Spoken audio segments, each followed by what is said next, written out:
Good evening, everybody, and welcome to Disclosure tonight. Well, we've already shut down the studio for the day. We're back. We're in a situation where the United States apparently has declared war with Iran, and we're going to be covering this evolving story as things go on. Let me go ahead and shift over our back-end system to covering more live things. Let me get into this right now. Yes, we've got a breaking alert. Donald Trump did announce the United States has carried out a successful strikes against nuclear sites in Iran. Let me go ahead and bring up this quote from the president.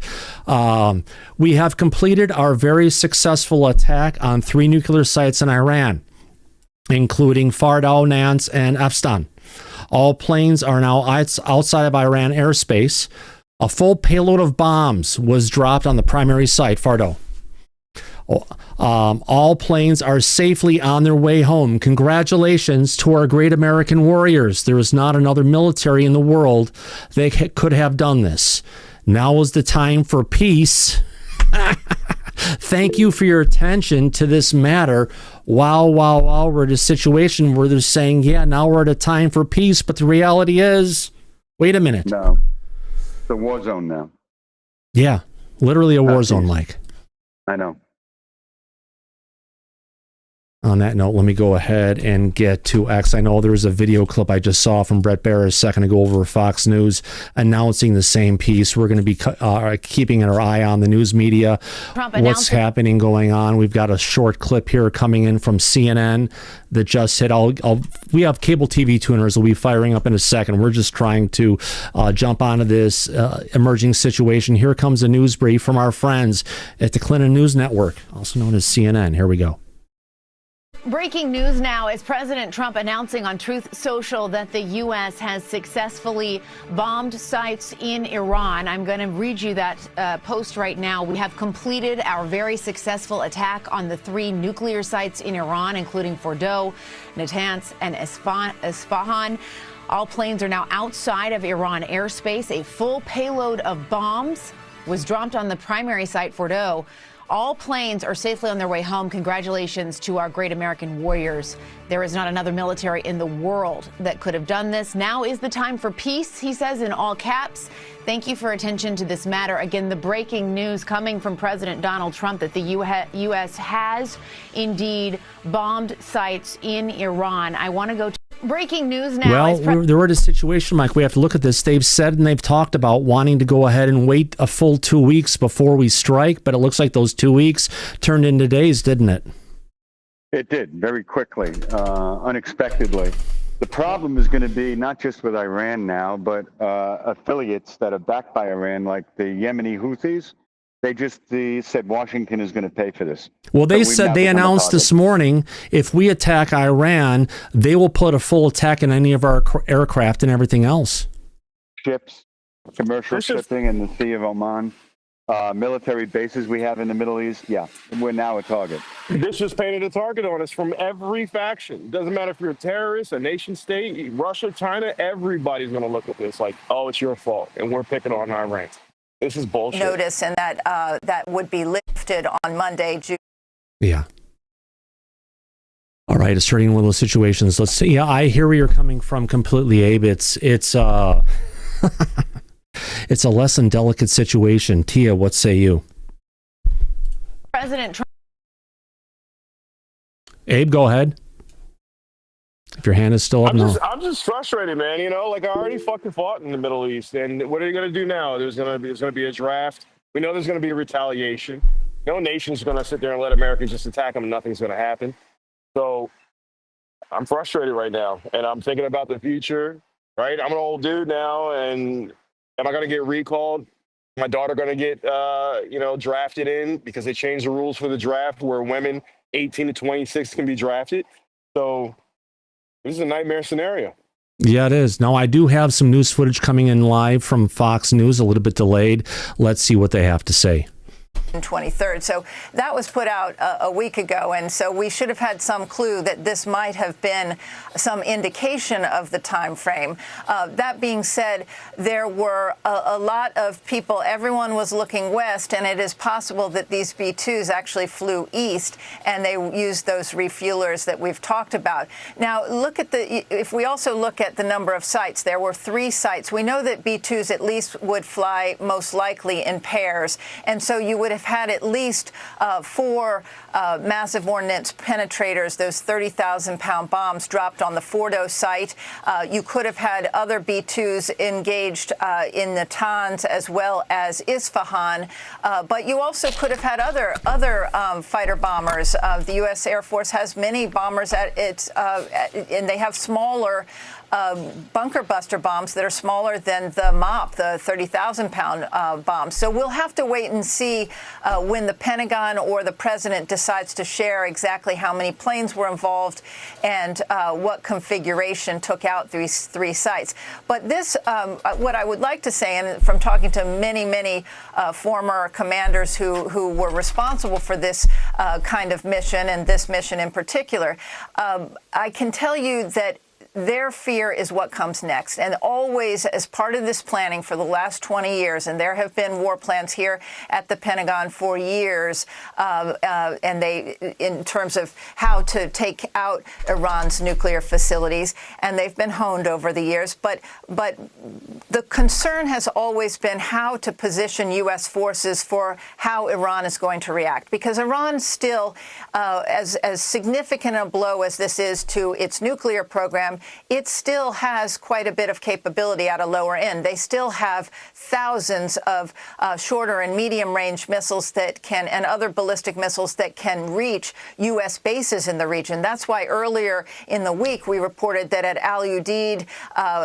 Air Force Base in Qatar, that the U.S. had moved most of its aircraft away from that base, out of that base, to a safer place, because they know how vulnerable those bases are. I mean, the U.S. forces, there are 40,000 U.S. forces spread out across the Middle East at various bases tonight, in addition to the 2 aircraft carriers and the many well, Mike, as we were just mentioning, or at least you just mentioned a minute or so ago, before this clip got going, there's been announcements from Yemen. Was it Yemen, I believe, that said they're going to go ahead and take down any of the, if we attack Iran, they're going to open up completely against any U.S. assets in the area.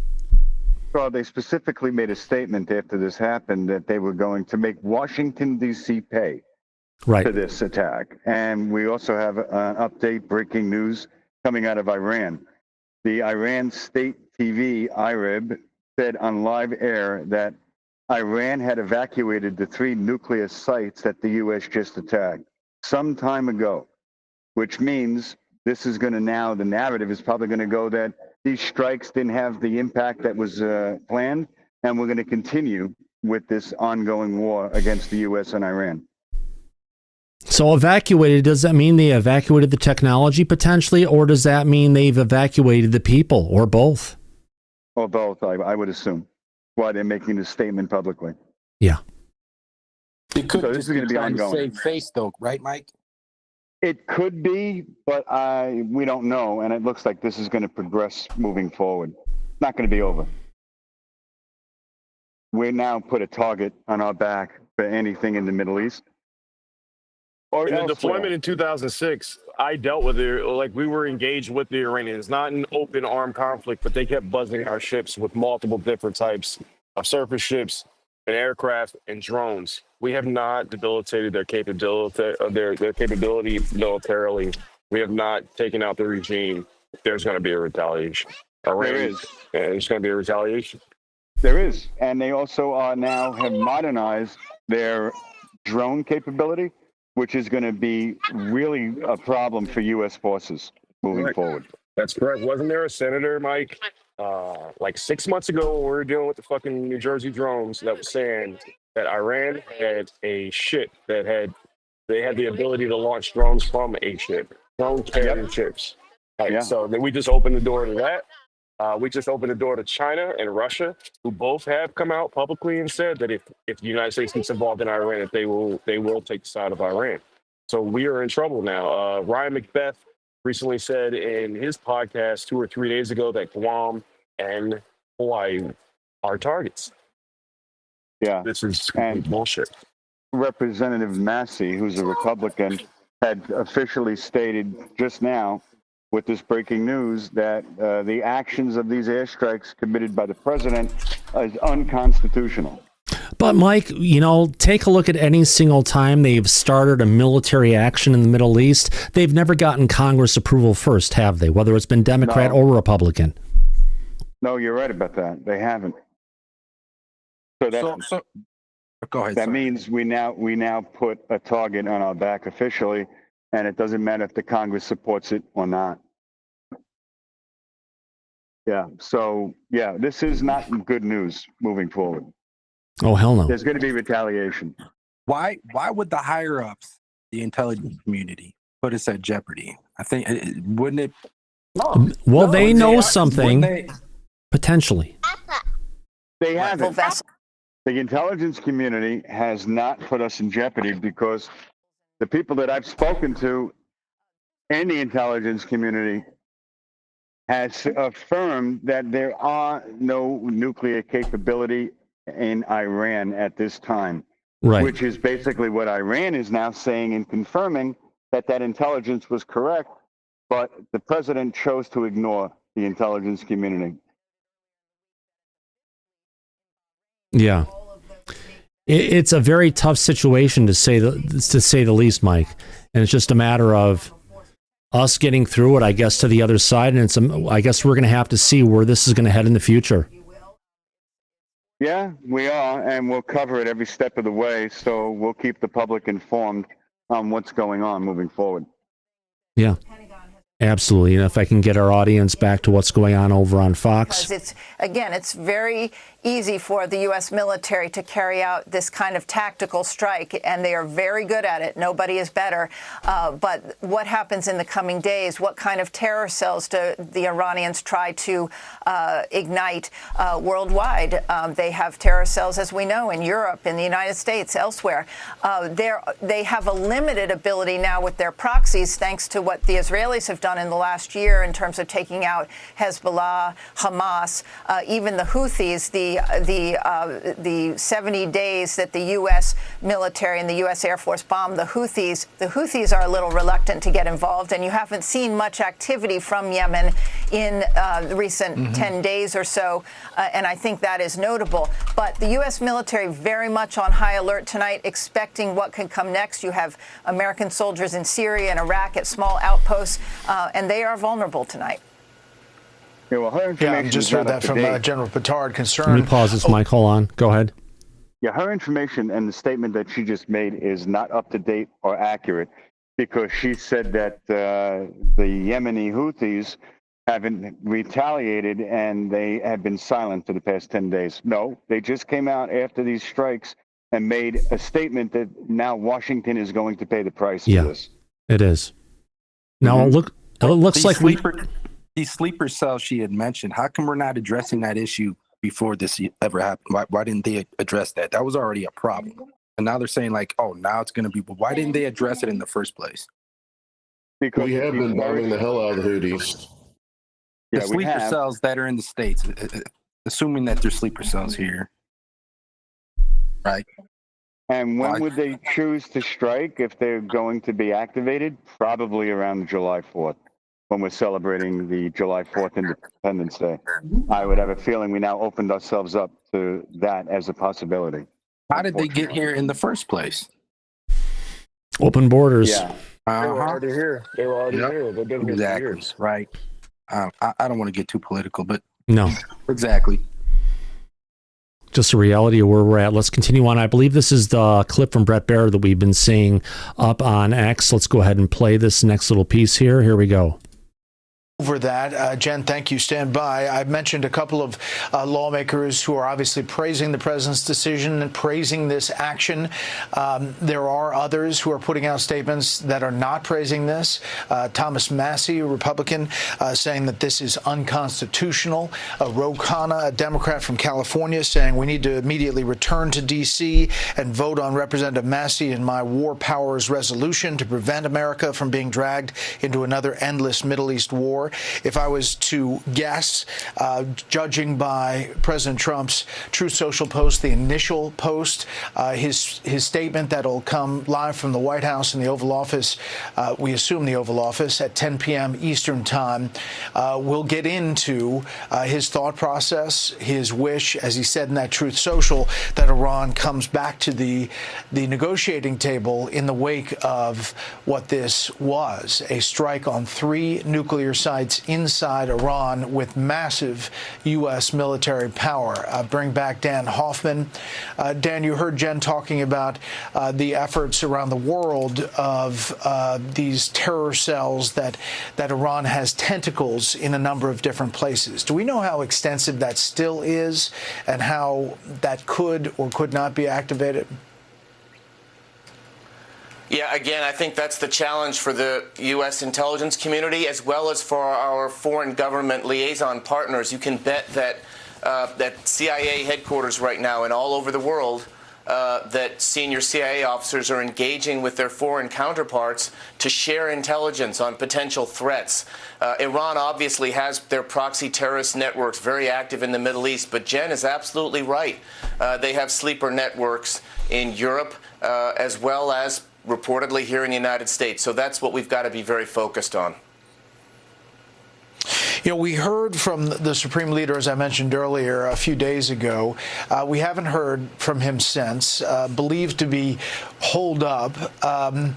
What's your sense of what the opposition looks like in Iran now, and if it's strong enough in the current iteration to do something? Not that the U.S. is going to do anything to foment that, but just by these actions over the last days by Israel and now this big effort against the nuclear program, the Iranian regime is very weak.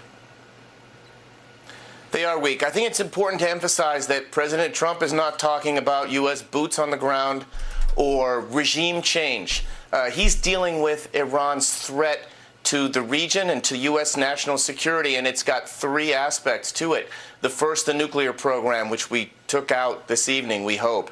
Secondly, Iran's ballistic missile program, which Israel has decimated, and then Iran's proxy terrorist network. That's why President Trump withdrew from the JCPOA. It was a bad deal that even Democrats, including Senator Chuck Schumer, wouldn't sign on to. And I think that was the motivation now. Let's take that audio down, Corporal Abe. You have your hand up, my friend. Yeah, he said we hope. We hope we took them out. You're operating and you're attacking targets, and you don't have any intelligence on whether or not you destroyed the target. You don't have any intelligence on whether or not there are any more other targets of the same type that you just try to take out. This is a ridiculous operation. But Corporal, we're assuming they don't know that. Like, the higher ups know more than what this guy knows, man. And they're not gonna show their whole card to the world. Like, yeah, we 100% took them out. They very well may know of other places to take out, but they're not going to be dumb enough to mention that, so the whole public knows that they know. They don't want Iran to know what they know, right? Look at the situation that we were in March. In March, Tulsi Gabbard just said that their capability wasn't active and that they needed 3 months. So how then would we know where and what else is capable? And then Trump comes out and says that she's wrong. So if Trump's coming out and says that she's wrong and he is right, then how then would we know? There could be other sites. And then just hitting these nukes that's not degrading anything. And if they hit our nukes, we would launch the full force of our military. There's no way that this just gets wiped under the table and Iran goes, oh, it's cool, guys. You just killed our nukes. Yeah. And Abe, I'm getting messages in here from friends in the different parts of the community saying that, they worry about sleeper cells in the United States and what could potentially happen. I'm worried about the same thing. We have just opened ourselves up, and sleeper cells don't operate like a military. They do not attack military targets or hard targets. They attack soft targets. They attack civilians. Yeah. Not a It's good a- Remember, situation. what was that bill that Bush passed that he would spy on all the Americans? What was that bill called again? Or what was it? I know what you're talking about. I can't forget The think of Patriot name. Act, you mean? George, yeah, The the Patriot Act. Patriot George, Act. yeah, It was Yeah. the George Bush Act. I hate to say it, but wasn't it kind of designed for this type of issue we're having right now, but with these sleeper cells? No, that can't eliminate it. Even that can't eliminate. It can't. It was just trying to. It was a band-aid for that problem. Yeah, right? it is. But is that the cure-all? No, that's not the No, cure-all. not at all. All right, let's If go we ahead. turn that back on today, it's not going to do anything. Yeah, Daryl, you have your hand up. I want to get back to this video, but go ahead, my friend. Yeah, just real quick. I just want to throw this out there in my mind, just because we're all friends here. The Tulsi Gabbard statement was made a month of her being into the position as DNI director. So she's not operating off of her own intelligence. No. Not to a large part. So I just want to throw that out there. This is the 3-month-old Tulsi Gabbard comment. I hear you. All right, that's it. Thank you, sir. Let's get back to this video clip. Here we go. Their own organically, now is probably their best chance ever since 1979. With the regime as weak as it is, Israel has deliberately targeted Iranian military officials and largely spared civilians, perhaps with the hope that civilians may usurp control from the military. But I can tell you, Brett, from our experience in other parts of the world, when the balloon goes up, oftentimes the strong survive and things get worse the day after, not any better. I had that experience in Russia where everything collapsed except for Russia's intelligence services, and it wasn't a surprise to us at CIA that rising from that ash heap of history was the KGB operative in the Kremlin now, Vladimir Putin. So that's another aspect of the day after on which the CIA has to be focused right now. Potential regime change inside Iran, succession planning, and who will control the levers of power. There we go. The conversation about regime change. I hear a lot of that from President Trump, who's made a clear statement that he's not into ever putting boots on the ground inside Iran and would like to see this go back to the negotiating table, but we shall see. Dan, stand by if you would. Bring back Trey Yanks. You know, Trey, when I talked to the Israeli Prime Minister Benjamin Netanyahu over last weekend, he said that they believed they had set back Iran's nuclear program 2-3 years. He said the Natanz facility, the main facility, had been destroyed. Paris here. It's interesting that these three sites, Fordo, Natanz, and Isfahan, hit by U.S. Bombers, and with this massive ordnance penetrator that gets down deep in these facilities. Yeah, absolutely. And look, these were the facilities that the IAEA was keeping an eye on for the past several years. And it was forwarded out in 2018 when President Trump pulled out of the Iran nuclear deal that Iran used to start enriching uranium at more pure levels, getting up to 60% purity, very close to weapons-grade material. And that was part of the reason, according to Israeli officials, that they decided to act against Iran, coupled with the country's goal to destroy the Jewish state and their ongoing ballistic missile program that we've seen over the past 9 days can target major population centers here. And as a result of these American strikes going after not only Fordow, but also the Natanz facility and the Isfahan facility, we're getting reaction from Israeli officials, both current and former, about what took place tonight. We just spoke about the former Israeli Defense Minister Yoav Gallant reacting, saying that the world is now a safer place. We do anticipate we'll hear from Israel's Prime Minister Benjamin Netanyahu in the hours ahead. But look, the decision for the Israelis to launch these strikes against nuclear facilities has been widely popular in Israel. The Prime Minister, Benjamin Netanyahu's approval rating has gone up following the decision to strike Iran because the Israeli people understand the threat that comes from this regime. And we are hearing echoing from former and current officials tonight who are saying the same thing. They saw these strikes announced by President Trump on Truth Social. They're waiting to learn more information about what took place. But one former official just texted me right now, Brett, saying, quote, the United States recognizes the threat that is Iran to the free world. and showed to those openly calling to the destruction of the United States, Europe, and Israel that there are consequences to their actions. But again, the big question in the region tonight is how the Iranians may respond. Israel is bracing for the possibility of more ballistic missile fire. The country remains under a state of emergency. There are limitations on gatherings of civilians. Just a few blocks from here, Brett, there are people sleeping underground in bomb shelters because they understand that the threat is not over. But the other big question has to do with Iranian proxies across the region. We've seen the precision-guided missiles from Hezbollah in southern Lebanon. We've seen the attacks, the ballistic missile attacks from the Houthis in Yemen, groups like Hamas and Islamic Jihad inside Gaza and the West Bank, and then, of course, those Iran-backed Iraqi and Syrian Shia militias that have the capability to target not only Israel, but also American interests in the region. And that's part of the reason that the U.S. Embassy in Baghdad was partially evacuated. It's the reason that before all of this began, President Trump made that decision to offer a voluntary evacuation of embassy staff and officials. And seems to be an evolving situation. I see, Daryl, you have your hand up in the back. I'm sorry, I never took it down. Oh, no problem, my friend. Absolutely, because we continue on. Mike, it's an evolving situation, to say the least. It's something we wanted to jump in and cover, make sure our audience is aware of what's going on around the world. This is something that I know, Abe, you've been involved in the conversation on for some time. Yep. 2003 was involved in a war in the Middle East, and now here we are, 2025, and there's another war in the Middle East. I went from a good day to a really crappy day real fast. It seems that way for all of us, my friend. We all stay safe. I just hope we all stay safe and we can get peace in the Middle East and the rest of the world. Oh, yeah, absolutely. If I can, let me go ahead and besides checking out what's going on over at our pause feed over at Fox, let's jump across to our friends at, if I can see this, Jesus Christ, I need glasses here. Where is it at? It should be 6:55. There we go. Let's jump across to the Clinton News Network and see what's going on there. There we go. Not in a position yet to confirm independently as far as Iran is concerned that all of this has really happened, but certainly the news of President Trump's announcement has come out. What we've seen tonight in Tehran seemed to be a bit of an uptick in strikes, especially on the outskirts of the Iranian capital. It seemed to have been close to the areas where some of the air defenses might be. There was, especially in the evening hours, a lot of outgoing anti-aircraft fire. There seemed to be a lot of thuds, which could have indicated that airstrike took place. So there did seem to be a bit of an escalation as far as that is concerned.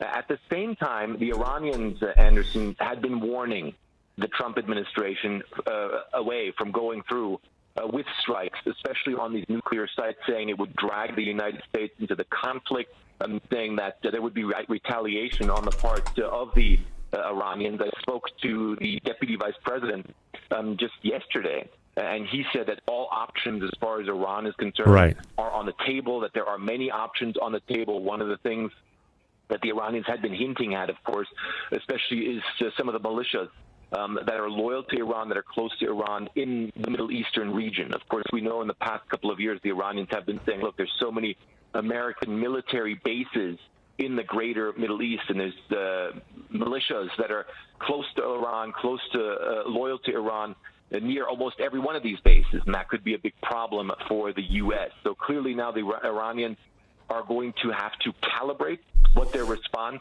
is going to be. Right now, I think they're still trying to figure out what exactly is going on. It's still very early here. It's 4:30 in the morning. So we're looking to hear more from them. And just to go ahead and really pause for a second. President Trump said that the full payloads of what the B-2 bombers can potentially hold has been dropped. And we've got some illustrations here of potentially what a B-2 can handle. And there's a lot more, Mike, than just a bunch of bunker busters, aren't there? There are. This is an escalating situation, which is why we're on live now covering it. I have an update. I can tell you that the United States military is now briefing troops that the strike on Iran is expected to trigger counterattacks on American bases and facilities across the Middle East, and could also activate Iran-backed and other foreign terrorist organization cells abroad, including within the United States, to target Americans, like we were talking about.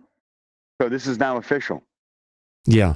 I could also tell you that the United States military is not briefing the troops, but the Iraqi security forces in Iran have been deployed to surround the U.S. embassy because they are now anticipating Iran-backed militias to attack the U.S. embassy over there. So this is spreading into Iraq. Well, of course it's going to spread because we've heard from the Houthis and other people that they're going to go out and they're going to attack the United States for what's going on. And Thomas, didn't you say yesterday that the Chinese have $40 billion invested in Iran? No, not 40 billion. 400 billion has been invested by the Chinese into Iran, and there were members from the CCP, not the government, but party members who are out there speaking that if the United States deals with this, they're going to have to be answering to them. Rough translation. They're going to protect their investment. Yeah. That's what it sure as heck seems like, whether we like it or not. Iran promised that if the U.S. strikes them, that they were going to shut down the Strait of Hormuz, which has huge commercial traffic with the ships that go through. Well, there. isn't that where a majority of the world's oil, Mike, is shipped? Yes. So if they shut that down, they're trying to shut down oil, which means they're also trying to shut down the Saudis then. Well, it's going to escalate. Right. We know that already. And don't forget, Mike, that majority of China's oil comes from Iran as well. So if we do stuff that cuts off their supply of oil, they're not going to be happy because that's going to send prices going through the roof, isn't it? Right. But now years ago, it's there was also a tanker that got stuck in the Suez, and that was debilitating for the global economy. It's being officially reported right now that the U.S. had reached out to Iran diplomatically today to say the strikes are all the U.S. plans and that regime change efforts are not planned. So that's official. And I have a feeling that when the president is going to speak shortly about this, he's probably going to reiterate those points. But that doesn't change the fact that now we have opened ourselves up to these types of attacks moving forward, officially. That's true, Mike. So he could claim, well, we were only going to make these strikes and that's it. But now that we've officially done that, any retaliation that comes, they're well within their rights to do so. Right. Let's skip back into for a couple minutes of this news brief that's been paused, coming from CNN. We like to cover all parts of the story, right, Mike? Correct. Here we go. All information. Idea of how this is playing out. Right now, this is writing on Iranian state TV, so they don't have an anchor up talking about this. It clearly is very fresh to them. They clearly are still trying to find out what's going on, probably trying to get into communication with anybody that they might have at those sites to be in more of a position to say what their side of all of this is, Anderson. All right, Fred Pleitgen, we'll continue to check in with you. Kylie Atwood is standing by. She has some new information. Kylie, I understand you have some word about communication between President Trump and Benjamin Netanyahu. Yeah, that's right. We have learned that President Trump and Prime Minister Netanyahu did have a conversation tonight after these strikes occurred. Also, that's according to senior administration officials. And we've also learned that the United States did give Israel a heads up before these strikes occurred. That might be stating the obvious. There has been plenty of communication between the U.S. and Israel. We don't know exactly when Israel got that heads up, but this series of strikes against these three nuclear facilities was not a surprise to Israel. And I also want to note, Anderson, that we have not yet heard from any other members of President Trump's administration. Secretary of State Marco Rubio, who was the first one after Israel's carried out its first strikes against Iran about 8 days ago, said the United States was not involved. We haven't heard from him tonight. He has been in meetings with President Trump at the White House today. And there are questions, as you guys have been discussing, about what this means for the potential diplomatic path forward. President Trump making it clear in the statements that he has put out that he wants to compel diplomacy after these strikes. He said that now is the time for peace. Iran must agree to end this war. But of course, major questions about what that looks like, because it was Israel who carried out these strikes with the tacit approval of the United States. In breaking news, we've got a news feed coming in from CNN News 18, I believe out of LA area. We've got video footage of, let's go back a little bit in this feed, President Trump and Marine One coming back to D.C. to To deal with this situation where we've attacked the Middle East at this point. So we've got some footage of President Trump coming and landing. We've got one of the jets that President Trump flies on. I don't think that's Air Force One. It's too small.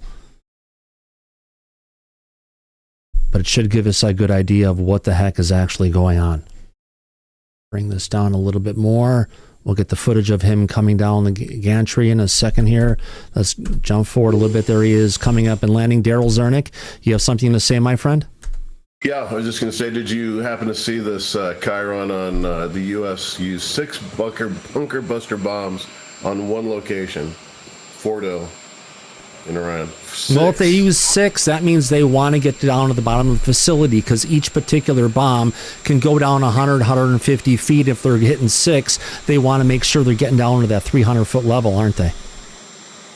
Oh, yeah. That's going deep into the hole. Yeah. Seems to be that way. All right, we've got the footage here. And Israel has confirmed that the strikes on the Fort No site have completely obliterated it.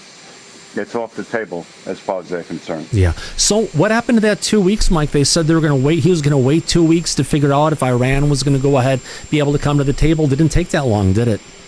It didn't. It almost seems like Trump is taking direct information from Netanyahu and Israel to conduct these strikes. Yeah. Because Israel is not capable of doing that. So yeah. And this is the president is working with them to coordinate these strikes. And this is something that I've talked with Corporal Abe throughout the week on this, coming up to this situation, that I asked the question, when's the last time, Abe, that we've seen the United States prepare for war and not actually go to war? Never. Never. We said we're going to do it, we're going to do it. Yeah. We don't joke around with war. So yeah, it's an interesting situation. We're covering it, my friends, and we're going to cover it live as much as we can. Wow. I'd also say, I don't know if you have a chance to go to MSNBC, but it's obvious now that Rachel Maddow has become Stanley Tucci. Okay, God. I don't know what...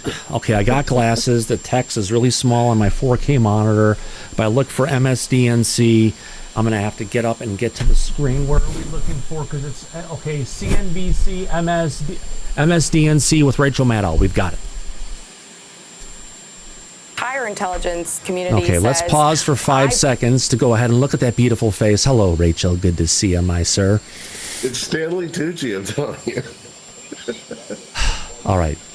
We got about 10, 15 seconds to make sure we're clear before we're not going to get hit by the copyright nannies, because you know what this is. Let's throw it up just to be in case. Fair use. All right, here we go. Believe that they were just very close to having that ability. So we are also seeing that split in the last couple of days that the president himself has talked about uniquely, but that the intel community is at odds with, which is really, really significant here.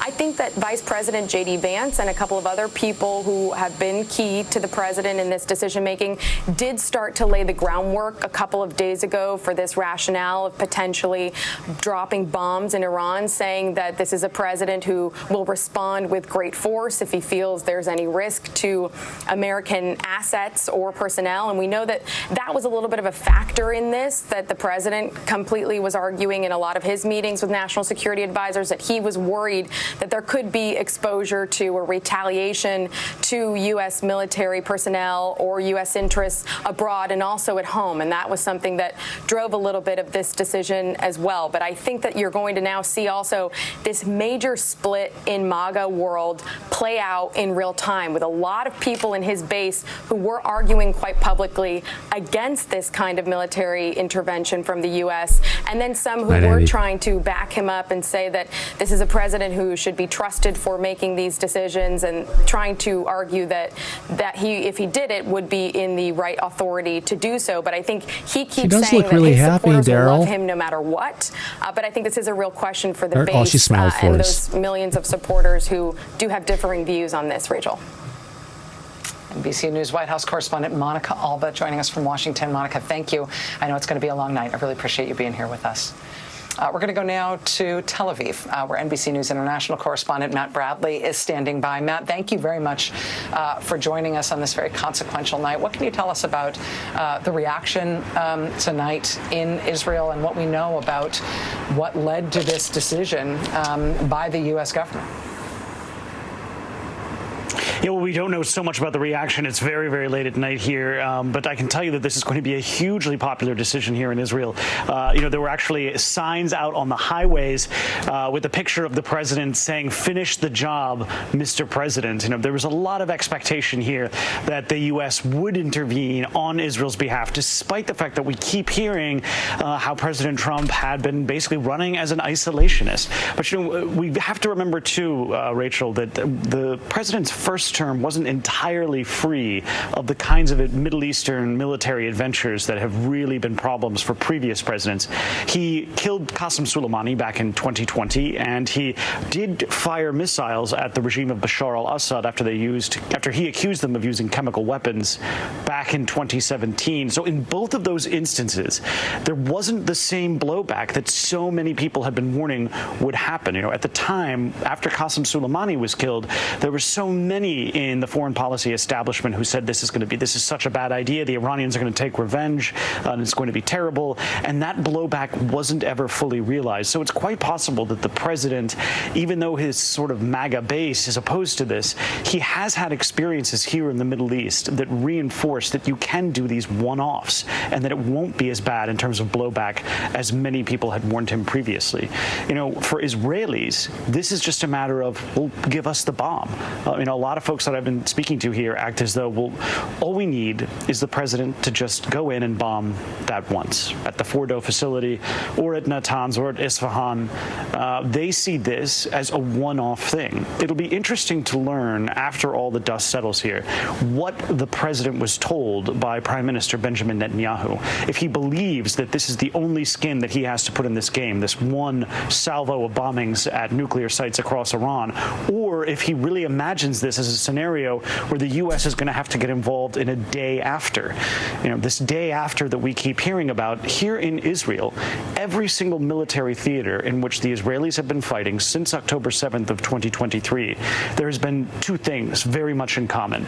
Massive, overwhelming Israeli military force that dominates their enemies, and a very serious lack of a plan B or a day after. Who would be running these countries and managing these places after Israel has punished? And we have to say, Mike, or Daryl even, this is complete speculation what's being brought out. We don't know what kind of planning has been going behind the scenes. So to go ahead and say no planning has been going on just seems like an anti-government rhetoric, if you ask me. Yeah, I mean, it's... I think I was talking to Abe or somebody earlier. I mean, we've had plans to invade every country in the world for the last 20 years just because you're supposed to be able to do that. I mean, it's not like, they obviously need to be updated to some extent, but I'm pretty sure like their Iranian invasion plan is updated on a monthly basis, at least. I mean, for the last 30, 40 years. I would say if not a daily basis on what's been going on with all the preparations and sending all of our bombers and refueling gear and everything else around the world. Yeah, I think if anybody is thinking that this was just something that just came up there, that's just a very naive look at our military. Take a couple quick questions. Exactly. Let me go ahead and kick this video clip going off, live coverage coming from Fox News. Let me go ahead and at the same time take a look and see what's going on X. To the target and annihilated Fordos, we're hearing likely destroying Iran's nuclear enrichment program. As you mentioned, for 11 years, President Trump has made clear that Iran will not have a nuclear weapon. That was his red line. I have a breaking news alert from 39 seconds ago coming from over on X. Let me get this here from Breaking 911. Let me find my right browser. I want to bring this up so we can go ahead and cover it and everyone can hear this. Iran's got some tough words for us. Let's go ahead and see what they have to say. All right, Iranian state media purportedly is saying that, Mr. President, you started it and we will finish it. A legitimate target the U.S. has committed a crime against Iran by violating Iran's airspace, and it has no place in the West Asian region. President of the United States, you started it, and we will finish it. Wow, that sounds like a pretty strong statement, Daryl. I was just waiting for the bomb to come flying through the window, just like the last person that was mouthing off. Yeah. Oh, absolutely. We've got a clip, and we've got CNN, Fox Pass in the back, but we've got the initial break coming from, if you want to call it, Sean Hannity, that was posted just 4 minutes ago. Let's play this clip. Here we go. About tonight's what is historic air campaign. Now, tonight, Iran's nuclear ambitions, they are officially dead. It appears the United States just completely obliterated Iran's top secret Fordow nuclear facility with 6 huge bunker buster bombs. It was originally speculated that you would only need 2. It turns out they used 5 to 6 dropped from America's stealth B-2 bombers. And that's not all. 2 other major Iranian nuclear sites, Natanz and Escalation, were wiped out with 30 Tomahawk missiles launched by American submarines some 400 miles away. Everyone is out of harm's way for now. That does not mean that American assets in the region are not at risk, and we are monitoring the Iranian response or potential response all throughout the night. Yeah, I've got another clip that's coming in from the NYPD News. Just hit my phone a second ago. Thank you, Yuri. We're tracking the situation unfolding in Iran. Out of an abundance of caution, we're deploying additional resources to the religious, cultural, and diplomatic sites across New York City and coordinating with our federal partners. We'll continue to monitor for any potential impact to New York City. Wow. Everyone's taking this from every angle. Let me continue about this. Here we go, back to Fox. Tonight, he enforced it. You mentioned the 30 Tomahawks fired from submarines. Of course, an Ohio-class guided missile submarine, the old Ohio-class ballistic missile subs that were converted, Sean, each one carries 154 Tomahawks, so it's likely the strike came from there. Not sure if USS Georgia or Florida is patrolling in the area, but those are converted Ohio-class boats. Of course, attack submarines typically carry Virginia-class, LA-class attack boats carry about a dozen Tomahawk cruise missiles, so it could have been a pair of attack submarines or most likely one of those converted Ohio-class guided missile submarines that took out that site. What's notable, Sean, is today President Trump had 3 opportunities to address the press. He declined each time. Perhaps a signal, looking back, that something was up. And, of course, he always speaks to the press. And also, let's not forget, just a few days ago on Thursday in the White House, Caroline Leavitt at the podium said she had a message from President Trump. She said that a decision on Iran will be made within 2 weeks. And now it is very clear there's a lot of emphasis on the word within, because we're now just 2 days since that statement, and this unprecedented strike was made against Iran, knocking out Iran's nuclear sites, likely setting back that program for years, decades, or perhaps ever. And Lucas, we got to remember, too, it was only 24 hours after the president made that statement that the Iranians said they would not have a negotiation at all. So they gave their answer almost immediately. All right, Lucas Tomlinson at the White House tonight. Thank you. In case you are just joining us tonight, this Saturday night, Iran's nuclear ambitions, they are officially dead by all indications. And now their radical regime could follow suit after American B-2 bombers just took out 3 of Iran's top nuclear sites. The Trump doctrine should be very crystal clear to the Iranian extremist leaders. This president is not playing games. He says exactly what he means.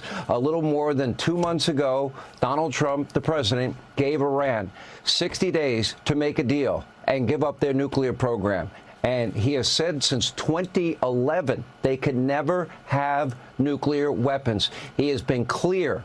There's been no ambiguity. Iran did not listen. And on day 61, Israel started a massive bombing campaign against Iranian military and nuclear facilities. President Trump then issued the following statement on Truth Social. Oh, wow. Iran should have signed the deal I told them to sign. What a shame and waste of human life. All right, I'm going to take this as speculation. We can't call it that because it may not be the exact bomb.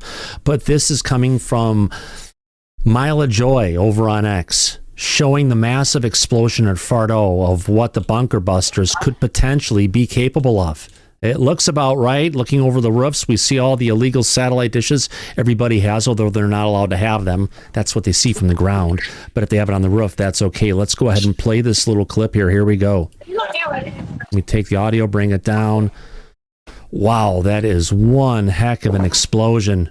I don't know, looks real to me, whatever it is. Abe, what do you think? I unfortunately had you in my pocket, so I didn't see it. Yeah, we got it right now. Yeah, I'm trying to get a good look at it here. Yeah, that looks pretty real to me. I'm sorry, it's still kind of hard for me to see in the daylight. I got you. You just need to go ahead and pin on me and maximize it. But yeah, this just popped up on X. I wanted to go ahead and share it with the audience because this is the kind of stuff that you won't see on any of the major news channels for a while. And usually we're covering this stuff pretty close, if not faster, than what's being covered on your major news channels. All right, I think that's clear about there. Let's go ahead and continue with this clip. Here we go. Simply stated, Iran cannot have a nuclear weapon. I said it over and over again. This is not a controversial opinion. In fact, a vast majority of American voters, if you look at Trafalgar and Insider Advantage, that's Matt Towery and Robert Cahaley, they came out with a poll this week, and their question was very direct. Do you agree with the statement that Iran cannot have a nuclear weapon and Donald Trump should use any means necessary to take it out? 74.4% supported the president's decision. We'll see what attack Iran. I know. We got to remember Hannity and all the Fox News hosts are entertainers. They're actually not they're entertainers, not news broadcasters. North Korea has nukes. Pakistan has nukes. China has nukes, and Russia has nukes. So and even Israel has nukes. Right, India. So you missed India and Pakistan. Those are India's our allies. So I'm saying the people that are not our allies all have nukes that are all a threat. North Korea is a serious threat, right? China is a serious threat, and it's already said we're going to go after Taiwan. They have nukes. So what's the next step here for America? Is Trump going to go after all those countries too, just because he doesn't feel comfortable? Just because Israel doesn't feel comfortable? That's a poor excuse to launch a war on Iran. It is, if we can. Ashes, you've had your hand up for a while, my lady. Go ahead. To play off of what Corporal said, I'm just hoping this is not another situation of that we're repeating, like weapons of mass destruction here, because Netanyahu funded Hamas and we funded Osama bin Laden, and it turned around and bit us in the ass, and Hamas turned around and bit Netanyahu in the ass. And I'm just hoping that we don't get people here attacking us because of the decisions that were made. You know, Iran and Israel have been fighting for hundreds of years. It didn't just start October 7th. It's been going on for a very long time. Well, they've been fighting in that region of the world for thousands of years, let's be honest. But if I could interrupt really quickly, I have another breaking news piece coming in a statement from President Trump to Reuters saying that if Iran doesn't stop, he will hit them again. So this is not the start of it, and it sure as heck, this is the start of it, but it clearly isn't the end of it. I think Trump is Trump looking for a surrender, Abe? Doesn't stop what? I'm confused here. Doesn't stop what? What were they doing? As far as we know, Tulsi Gabbard said that they were not working on the program. So until Trump shows us the evidence, stop what? Stop existing? Stop breathing? I got you. Well, hopefully we can get some clarity as the night goes on. That they're saying right now, I'm not agreeing with Iran, and I hope Iran doesn't attack us. But at the same time, like, what do you expect them to do? You just hit them. Yeah, but this could also be us picking off the ones we can pick off, man. Picking a war with China, one of the bigger, stronger militaries, isn't wise. But Iran is not on the same playing field as China or even in North Korea. Okay, Okay, I've got another breaking news piece coming from Luke upstairs, who just came down and said they were at 60% enrichment of uranium in Iran, and they get to 90% is only a matter of days for them to be able to hit 90%, which would allow them to go ahead and create a nuke. That doesn't constitute an emergency for me, you know. And sir, my brother, North Korea is still using old Soviet era equipment. Iran was way more technologically capable than North Korea. Way more. Iran was a threat when I was back in the Navy. To my ship, we had incidents. We didn't have any incidents with North Korea, you know. So they're but we don't have North Korea right now, Abe, chanting "Death to America." That's the difference. That's fair. That's fair. But I mean, what if this happened on United States soil? What would every single American say? Right? Death to whoever attacked us. That's exactly what we would say. We would unite and we would go whoop that ass. So I mean, you just don't hit somebody and think, and they didn't hit you and think that they're just gonna take it and walk away. That's just human nature and rules. I got you, my friend. Interesting times. Let's get back to this news coverage. Put it forward a little bit, and then we'll continue with the conversation. Here we go, everybody. Next poll says, after all, Iran has been at war with us, the United States now, since 1979. That is when they seized America's embassy in Tehran. They took 66 American hostages. A few years later, they were behind the bombing of a Marine Corps barracks that was in Beirut. They murdered 241 Americans. They also bombed the U.S. embassy in Beirut, killing another 17 Americans. Iran also organized the attack on the Khobar Towers that killed another 17 American troops. Shia militias backed by Iran also responsible for countless deadly terror attacks against U.S. troops in Iraq. Iran also launching a massive ballistic missile attack on U.S. bases in Iraq. That was in 2020, injuring over 100 American servicemen and women. And don't forget, there were multiple attempts by Iran to assassinate President Trump. Remember, we have in the country, we were told repeatedly in the lead up to the election, Iranian assassination squads are in the country. Iran's government, they threatened to attack the U.S. almost every week. We saw them on Friday. That would be yesterday. They were chanting death to America in the streets of Tehran, including a vow to nuke New York City and turn it into a, quote, hellish ruins. So, yeah, as President Trump clearly stated, quote, America first means many great things, including the fact that Iran cannot have a nuclear weapon. Make America great again. President Trump said that. Now, Iran and their extremist leaders, they should have listened. They should start listening now. In fact, they should heed the president's words now. We will hear from the president momentarily. Let's see what he has to say. But the Ayatollah, the supreme leader, they should pay close attention. The only way out for Iran and their evil regime is, quote, unconditional surrender. Now, because, as President Trump stated, if we are attacked in any way, shape, or form by Iran, the full strength and might of U.S. armed forces will come down on you at levels never seen before. Tonight, we saw levels never seen before.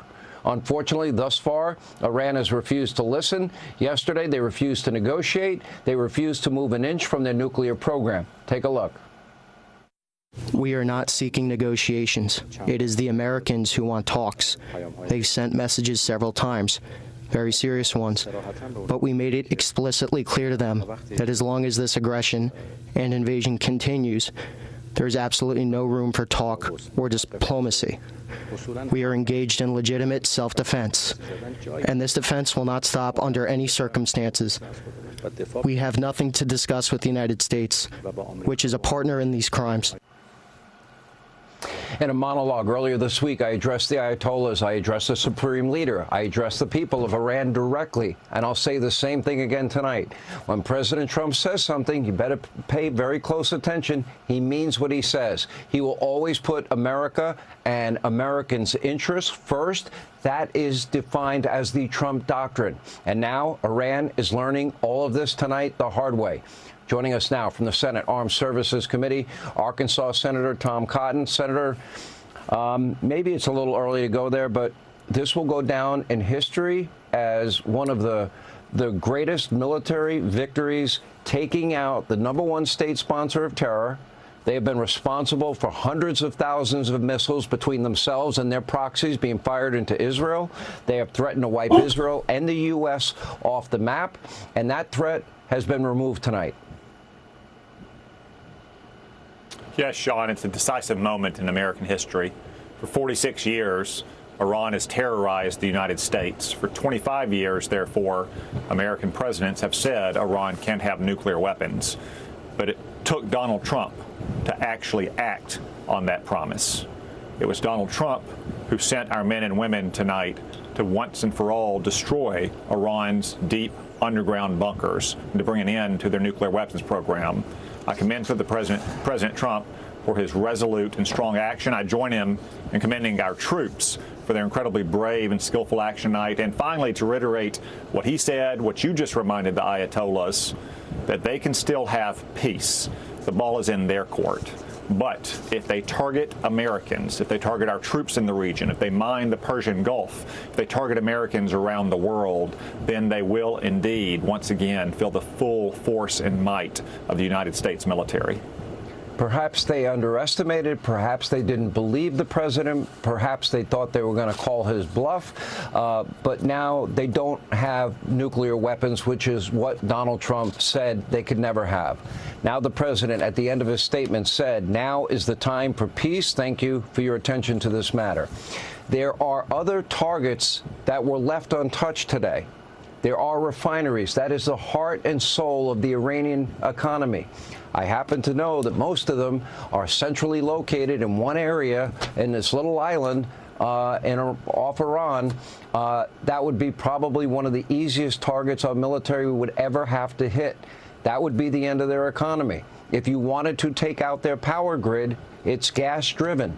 That also would be a very easy target, especially in light of what the United States military, under the command of President Trump, was able to do tonight. So a lot more damage can be done. What do you think is happening with the few remaining leaders that they have in Iran? Because the Israelis took out, I think, 3 more top generals in the Iranian Revolutionary Guard. Well, Sean, I think you're right about the targets that haven't been struck yet. President Trump and Prime Minister Netanyahu have targeted tonight their nuclear weapons bunkers. Before that, the Israeli Defense Forces were targeting ballistic missiles and launchers and radars, but they have not targeted the political leadership itself, the supreme leader and those immediately around him. They have not targeted those oil refineries, other critical infrastructure, as a signal to the Ayatollahs that there's much more damage to be done if they try to retaliate against Americans in the Middle East or elsewhere. That's why President Trump has said tonight on social media, and I suspect he'll say again in a few minutes from the Oval Office, that it's in Iran's court now to decide whether there's going to be peace or whether there's going to be further war. I hope the leaders of Iran understand at this point that Donald Trump does not bluff, that Donald Trump and Benjamin Netanyahu together mean business. And they have ended Iran's nuclear program, which was the key military objective that America has had for years. And it took Donald Trump to finally do so. We can't understate what Israel has done in this case, and Israel has shown that there's only so many missiles you can fire into their country, but they were able to sneak in drones for the initial attack that they had against Iran. They took out their top scientists. They've taken out their top generals. In the last 24 hours, they took out Iranian Revolutionary Guard generals, top generals that they had there.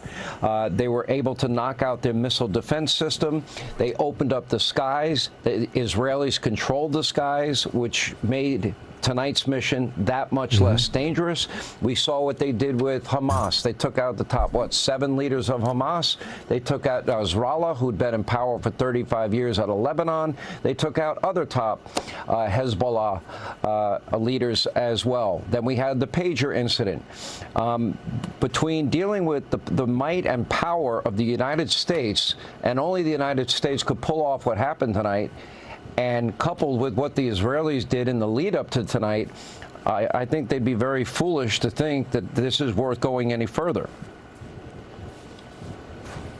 Well, I certainly hope so. Again, as President Trump said, it's up to Iran now to make peace. He offered them many chances. For 2 months, he offered them deals to negotiate and turn over their nuclear weapons programs. They didn't take him seriously. They didn't take Prime Minister Netanyahu seriously. They see now the consequences of that. Decades of great expense and effort to build a nuclear weapons program in deep underground bunkers are now up in smoke. If they want to target Americans in the region or around the world, there are many more targets inside of Iran. So I cannot stress enough what President Trump has said, that they should not retaliate against our troops or American citizens anywhere if they want to continue in power.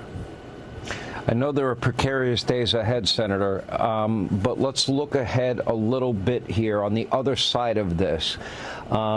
You know, the president also said to the Supreme Leader, we know right now where you are. We're not going to kill you, but we know where you are. He did make that statement. And I think I would venture a pretty good guess tonight that the world, and especially that region, is breathing a sigh of relief tonight, because nobody wanted Iranian hegemony. What Donald Trump accomplished in his first term that he never really got a lot of credit for was the shared intelligence and the partnership that he had with the United States and Israel and the Emirates and the Saudis and the Egyptians. Oh, my God. This is coming from Matt Laszlo. He's a reporter from the UFO community we follow all the time. By the way, everyone who's watching us new, thank you for joining Disclosure tonight as we're covering this story. Yeah, usually we've been covering, UFO news and things that have been happening in it, but this is something we're jumping into. This is hilarious. Looks like CNN's Why Iran Hates America, a Fareed Zakaria special, got bumped tonight because we literally bombed them. Your thoughts, Abe? It's fucking hysterical. Is the obvious answer to that, Thomas. Yeah. Oh, I know. It doesn't. That's what we love about X. This stuff is there. We get to cover it live, and the situation is just doesn't get no more real than that. Nope. That basically sums it up with what's going on currently. Yeah. Obviously. I think Daryl, you have your hand up, my friend. Yes, sir. So I just want to throw this out there that it's been widely reported in the last couple of days that 80% of the population of Iran want regime change. So as much as Trump and everybody is saying is, oh, we're not in this for regime change, I have a feeling that there's probably some backdoor dealing on regime change. Yeah. Well, even though Trump is officially making statements that the United States strikes tonight have nothing to do with any type of regime change, and the U.S. is not going to be pushing for that. Right. Exactly why you should believe the opposite. Yeah. Exactly. Let's get back to, I'll get to you in a second, Freezer Man. Let's go ahead in the meantime, get back to this news brief that everyone seems to be enjoying. Here we go. And the Jordanians all against Iranian hegemony. I would imagine that the leaders of all of those countries tonight are grateful to President Donald J. Trump. Yes, I agree, Sean. There are two things respected above all else in the Middle East: strength and iron will. Donald Trump has demonstrated both tonight. Benjamin Netanyahu has demonstrated over the last few weeks. Our militaries, both the United States and the Israeli Defense Forces, have demonstrated their capabilities are second to none. So it's time for Iran's leaders to make a decision. Do they want to bring this to a close by suing for peace and accepting the terms that we will provide? Or do they want to take their lives into their own hands by targeting Americans in the region or around the world? Again, as you said, President Trump posted that we know where the Supreme Leader is. Israel, over the last year and a half, has killed the leaders of Hamas 3 times and Hezbollah, supposedly buried in underground bunkers or tunnels. Does the Supreme Leader really want to risk that for himself, those around him, and the critical sources of Iran's regime and economy, like those oil refineries or like those gas fields? It's in their court now. They need to make the right decision not to target Americans. We appreciate your time. Senator Tom Cotton, thank you for joining us this Saturday night. Let me go now. Joining us now, he's the host of Life, Liberty, and Levin. We call him the Great One. Mark Levin is here tonight. All right, Mark, some more there's been a lot of speculation coming on discussion that front. Let's get back to our audience. Wow. Mike, I didn't think we'd be going ahead and hitting the situation with the war as we're hitting right now so quickly. I don't think a lot of our audience has. But I guess we could say the signs have been there, haven't they? Well, you pointed out on the live show that there has never been a time that the United States built forces up in a region that we didn't go in and attack. Right. And it's turning out to be true. So you were right all along, Thomas. Yeah. And I said, if this happens, we're going after it. We're going to cover it. Let's get back to this. I think we have a lot of insight. Does anyone else have their hand up before Trump they put it up, or before we? Freezer Man, go ahead, my friend. Thank you, Thomas. But I have a question for Corporal Abe.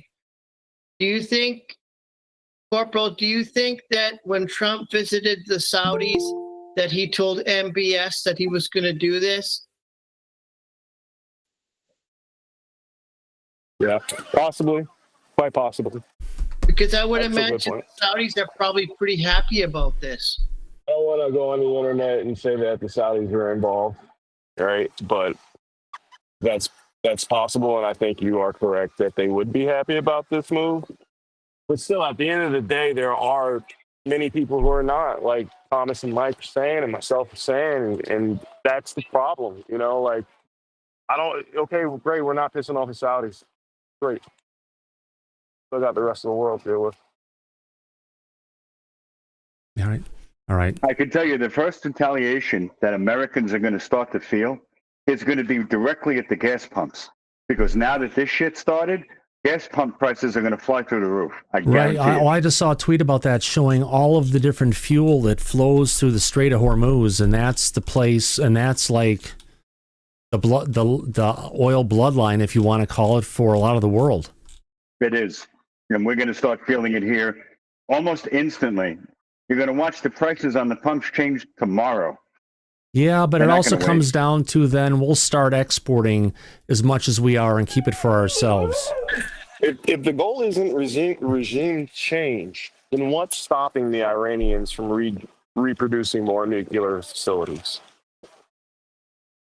Depends if they have moved the equipment, because it's going to be, what it's going to take for them to get back is to have the same scientists and technologists to be able to go ahead and rebuild the platform someplace else. And it's always going to be a game of, here we go, I found it, to go ahead and, hide the weasel.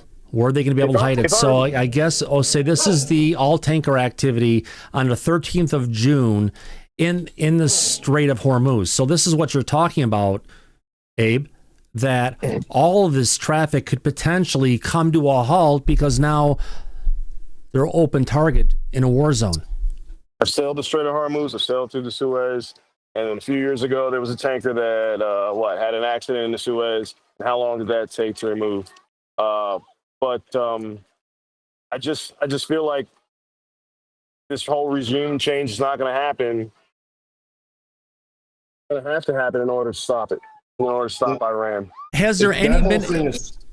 That whole thing is totally complex, because the next person that is in line to take over is the Iranian National, or what do they call it, the Republican Guard. They're the people with all the weapons. So you've got to make sure you've killed all the major generals off of the Iranian Guard. Daryl, has there? What's that going to take? Either of you guys, hold on a second. Has there ever been a time when a regime change actually worked? Name one. No. That doesn't work. Oh, remember Iraq? Oh yeah, remember Afghanistan? Oh yeah. Still the same. Somalia. Remember still the Cambodia? Same. Oh yeah. Still the same. Vietnam. Yeah. Well, the last regime change in Iran didn't work out too well. The population is not happy with the religious people who want to kill all the Israelis. They're not really happy with them.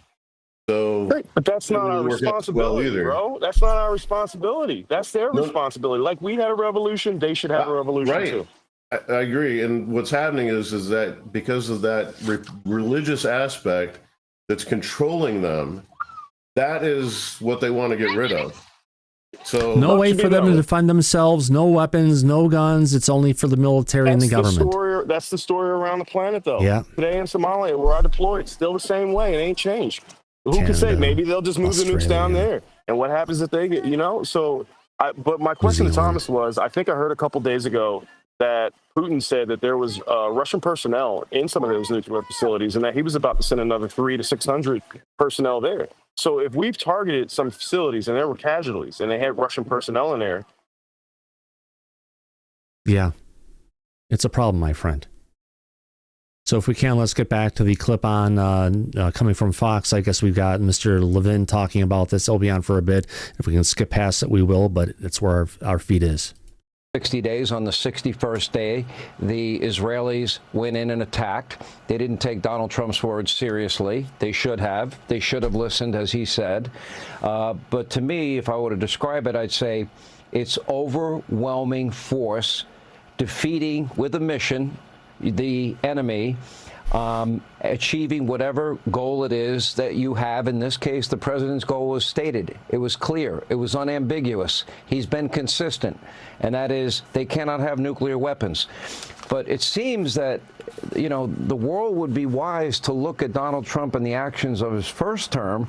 I recall that he used the mother of all bombs mark in Afghanistan. He wiped out the entire ISIS caliphate that Joe Biden and Barack Obama allowed to grow into one of the fiercest and most evil terrorist groups ever.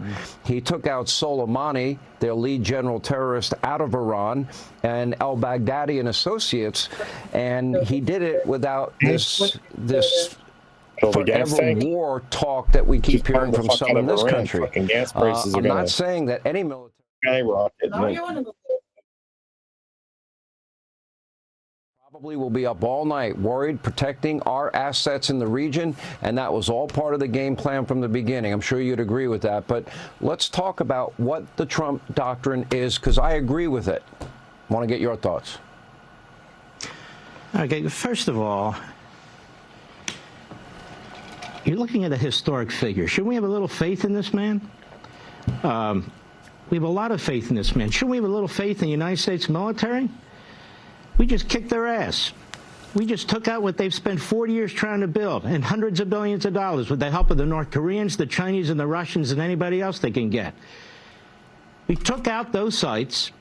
The Israelis laid the foundation. We brought our bombers in that weren't touched, not by a moth. Dropped these massive bombs, blew them to Kingdom Come, and left. There's no other military on the face of the earth that could do that. There's not another commander-in-chief that has the guts to do what President Trump did. Let me give you a little walk down history lane. In 2006, Bill Clinton had an opportunity to blow up the North Korean nuclear site. You know what he did? He passed.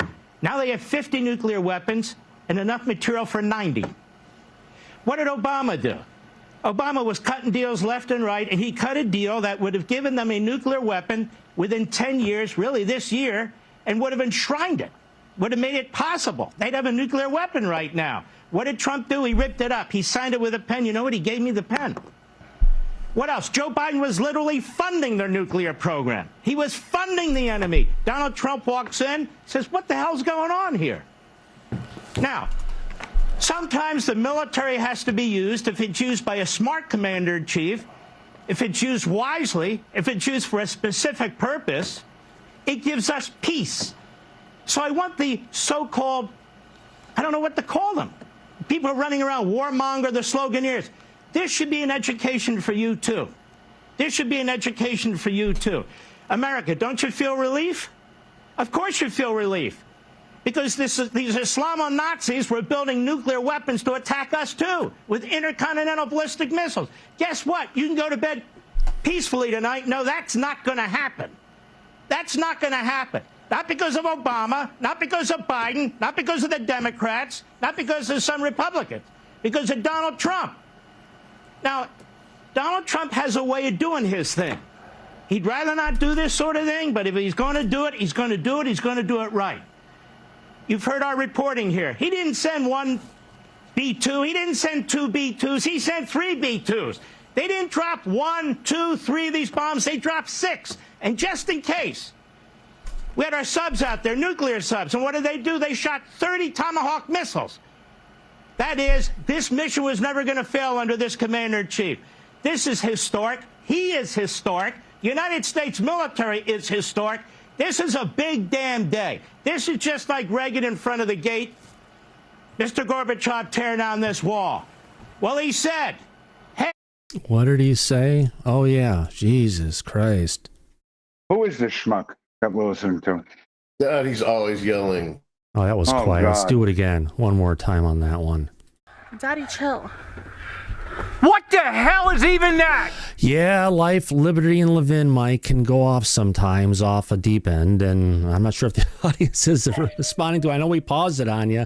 We'll get back to you, but it's just like, yeah, he can be a little bit overboard at times, eh? Oh, you think? It's giving me a headache listening to that. Oh yeah. Let's see if we can use the magic of the DVR here to skip past him. Probably to have him on because his showtime that he was supposed to be on got hacked. There we go. All right, so we've got past him. Let's get back to it. Is it? We have 8 minutes until the president goes live, which I'm sure we're going to cover here.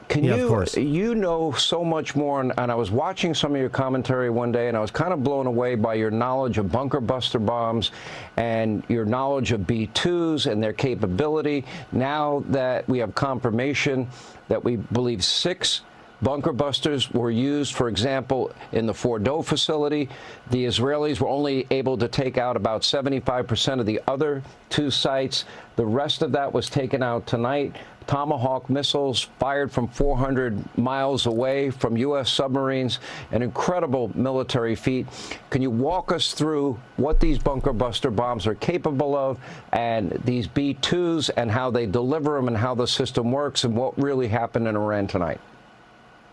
Well, Sean, thanks for having me. And first, let me just say how grateful I am that our airmen that executed this very complex mission, our sailors who executed the Tomahawk mission from their positions in the theater, and all those thousands of Joint Force members who participated in this effort, that they're safe.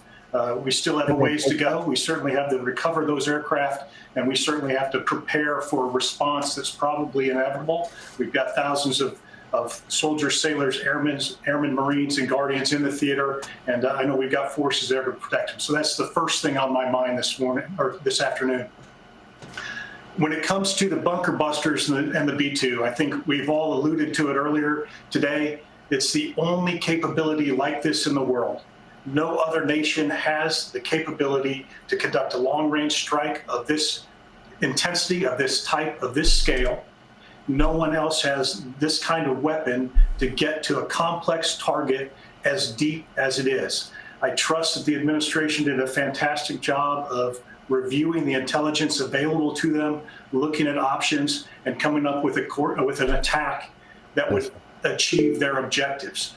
I would caution you and say it will be days, weeks, maybe get to months. this. Corporal Abe, you had your hand up, my friend. Functional analysis and really understand. Yeah, I just think that it's the wrong direction to go to say that no one else has this capability, because you're basically just daring someone out there to go ahead and either prove them wrong or try. I just think that's the wrong direction to take right now. Yeah. We're going to be hearing a bunch of different directions coming out, Abe. And it's just a matter of, I guess, trying to find the best one to go forward, and hopefully that one's presented to us. Whatever's going on, clearly what we're being told, like we're used to, is never what actually happens. Let's get back to this. I believe, as Mike was saying, we've got about 5 minutes until the president should start speaking soon. We'll be covering that live as well. By all accounts. Oh, gee, I didn't see you had your hand up, my friend. Go ahead. Oh, no problem. I just threw it up there quick. I mean, what I'm going to be looking for, finally an area of expertise that I'm on here with, oil and gas, and particularly, Russia in all of this. As soon as this happened and, the phone started buzzing with the oil and gas industry stuff, I posted something on the in-call message that has the little bit of a 14-day outlook and touches on things like you discussed about the Straits of Hormuz. But, they're already sort of predicting the spike up to 110 a barrel within 24 to 72 hours. The most important thing to remember when it comes to that spike, over $100 a barrel is Putin's sweet spot. That is where he can really start talking shit to the rest of the world. Abe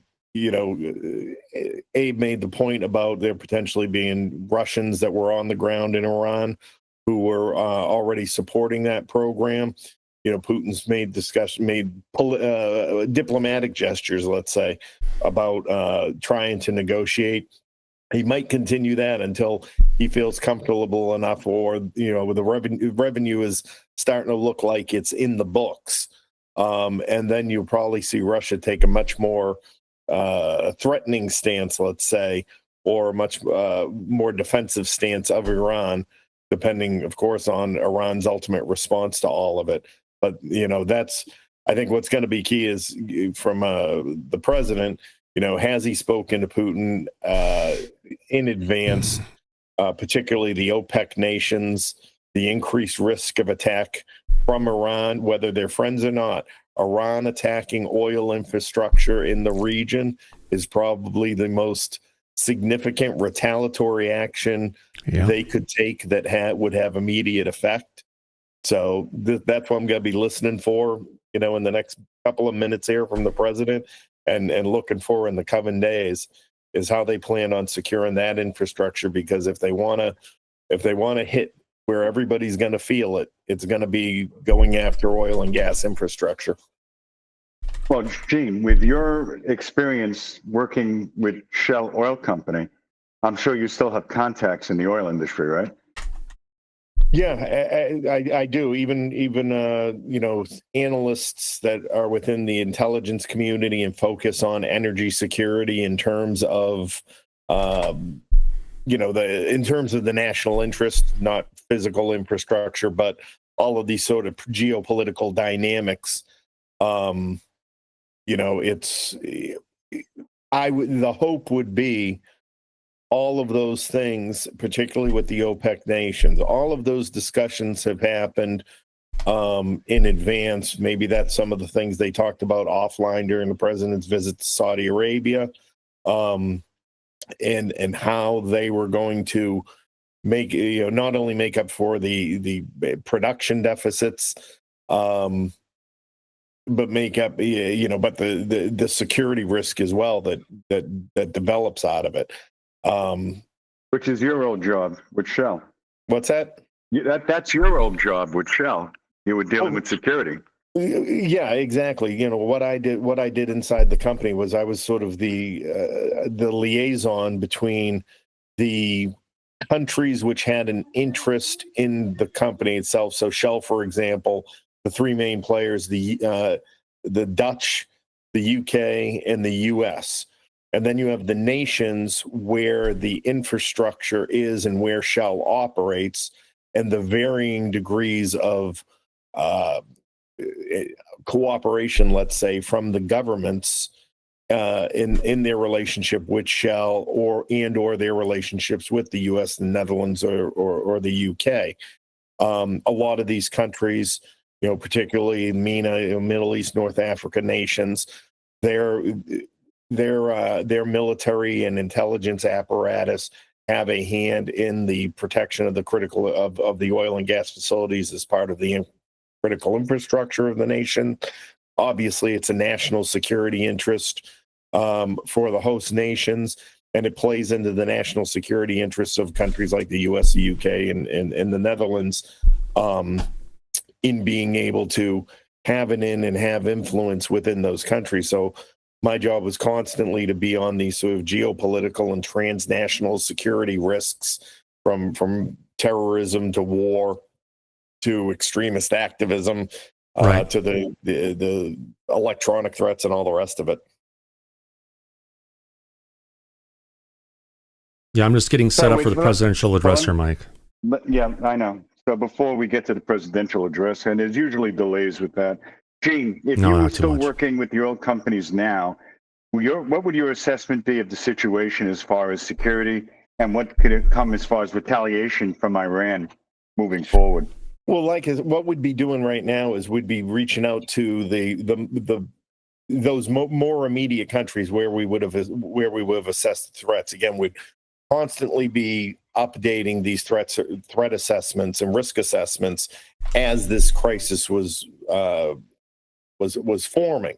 So, what jumps right out at me is in Qatar, Ras Laffan is a major export terminal as well as production facility there.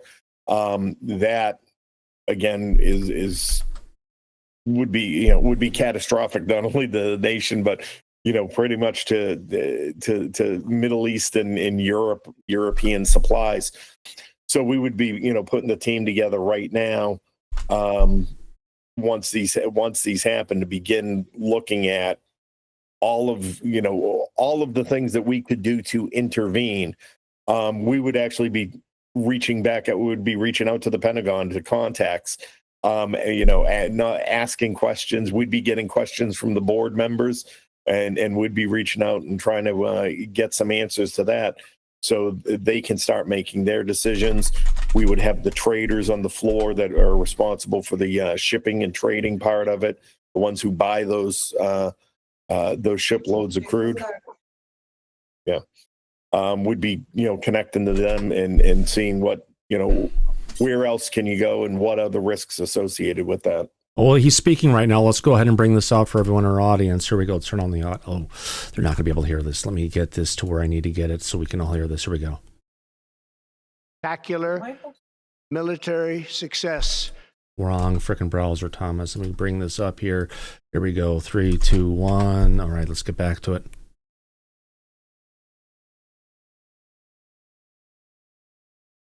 If they do not, future attacks will be far greater and a lot easier. Has been saying death to America, death to Israel. They have been killing our people, blowing off their arms, blowing off their legs with roadside bombs. That was their specialty. We lost over 1,000 people, and hundreds of thousands throughout the Middle East and around the world have died as a direct result of their hate. In particular, so many were killed by their general, Qasem Soleimani. I decided a long time ago that I would not let this happen. It will not continue. I want to thank and congratulate Prime Minister Bibi Netanyahu. We worked as a team like perhaps no team has ever worked before. And we've gone a long way to erasing this horrible threat to Israel. I want to thank the Israeli military for the wonderful job they've done. And most importantly, I want to congratulate the great American patriots who flew those magnificent machines tonight, and all of the United States military on an operation the likes of which the world has not seen in many, many decades. Hopefully, we will no longer need their services in this capacity. I hope that's so. I also want to congratulate the chairman of the Joint Chiefs of Staff, General Dan Raisin-Kane, spectacular general, and all of the brilliant military minds involved in this attack. With all of that being said, this cannot continue. There will be either peace or there will be tragedy for Iran far greater than we have witnessed over the last 8 days. Remember, there are many targets left. Tonight's was the most difficult of them all, by far, and perhaps the most lethal. But if peace does not come quickly, we will go after those other targets with precision, speed, and skill. Most of them can be taken out in a matter of minutes. There's no military in the world that could have done what we did tonight, not even close. There has never been a military that could do what took place just a little while ago.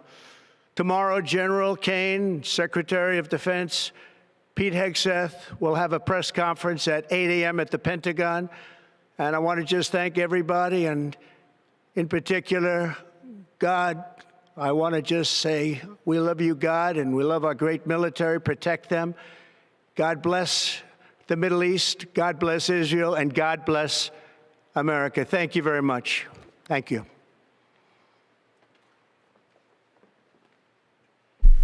Not much was said, was there, Mike? No, not at all. And he originally claimed the reason he did this strike was to bring Iran back to the bargaining table for peace. Last time I checked, you don't start a war and look for peace. It's the opposite. Right. So it doesn't make a lot of sense to me. And he didn't really volunteer much information.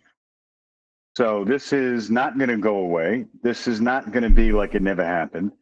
He did also say publicly that this strike was the only plans that the U.S. has to engage with Iran, and we're not looking to institute a regime change. That's not going to change the response that we're about to see coming our way from this action. And also, when we broke it on the show earlier, that Iran made an official statement that the strikes that the U.S. had done on those 3 locations had no effect, and they were prepared for it, and that now they are doing repairs to those facilities. That doesn't sound like they're looking to go to the negotiating table for peace, does Well, it? here's the thing. If they're trying to repair those facilities, they've been completely obliterated today. Yeah, they may have been. And I'm sure they also had alternative facilities that they were utilizing, not just these. And Oh, we lost your audio there for a minute. repairs on it. That doesn't sound to me like they're going to the negotiating table for peace. Doesn't sound to me like they want it. And I don't think that we're prepared to do this long term or engage further. That doesn't sound like that's the goal, but that may very well be where we end up because of these premature actions taken by the president unilaterally. He didn't engage with Congress. He didn't engage with the American people. There was no explanation as to moving forward. The last thing he said publicly was, it's going to take 2 weeks to make a decision. Yeah. 2 weeks. Yeah, it didn't take 2 weeks. He acted unilaterally without apprising anybody that would need to be in the know on this, including Congress. And even members of his own party are pushing much back did it against set him. back that arrangement? Yeah. That's the problem that I see moving forward.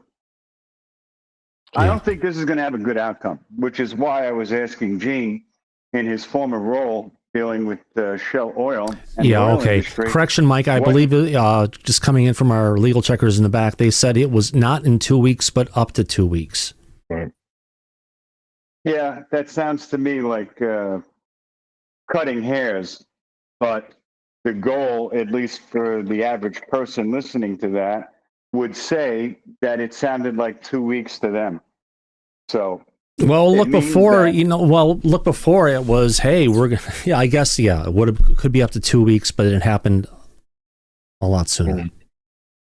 yeah, because logic would dictate with a statement like that he made, people like we were covering this would be assuming that he's going to be making an ultimate decision by the end of the 2 weeks.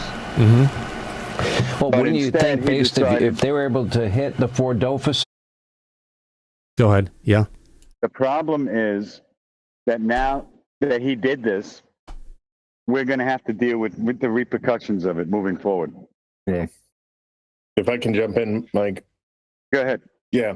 So I think, again, you gotta always take a step back and, acknowledge that we don't know what we don't know about that. And, that's what I was listening for, as I said earlier, was a little more information along that lines of, the coordination that took place beforehand, who had those, who were conversations being had with.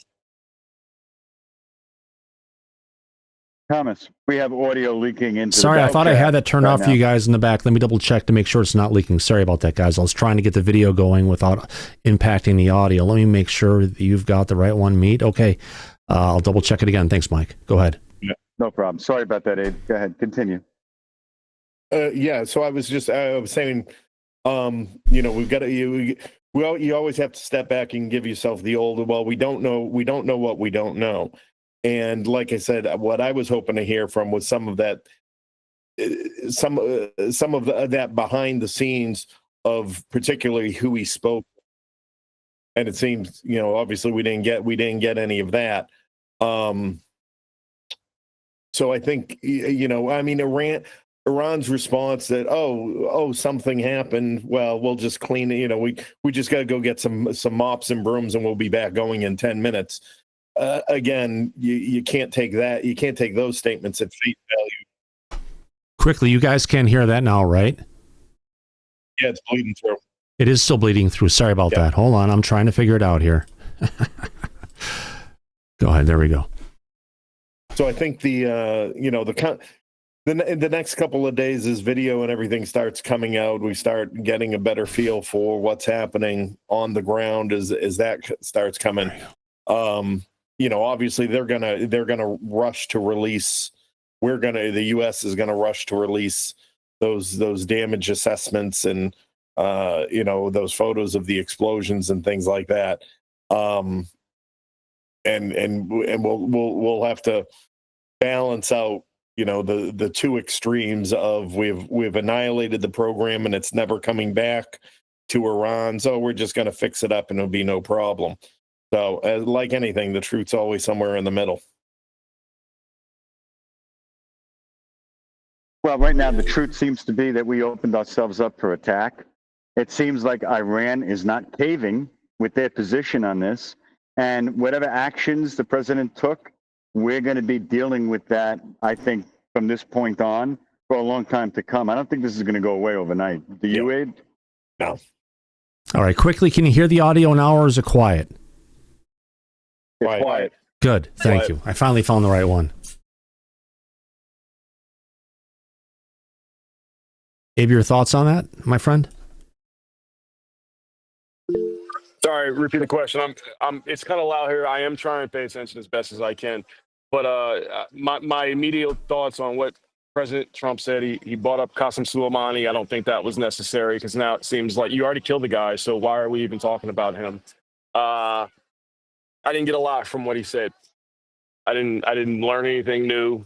I didn't hear anything new. I didn't hear a great excuse as to why it had to happen today. There's many nuclear threats on this planet. And I don't think the United States is any safer. I actually think we're in a worse position than we were. We will go to bed tonight less safe, in my opinion, but I'm not the one running the country, so. That's right. Good point, Dave. And I agree with what you said. Daryl, you have something to add? Yeah, I do. So I probably am an epitome. If you were to cope in my brain, you'd hear probably every Donald Trump speech that ever was spoken. I've listened to every one of them. This is the first time I've ever heard him say, I just want to say thank you. Thank you to God. God, we love you. I've never, ever heard him say that.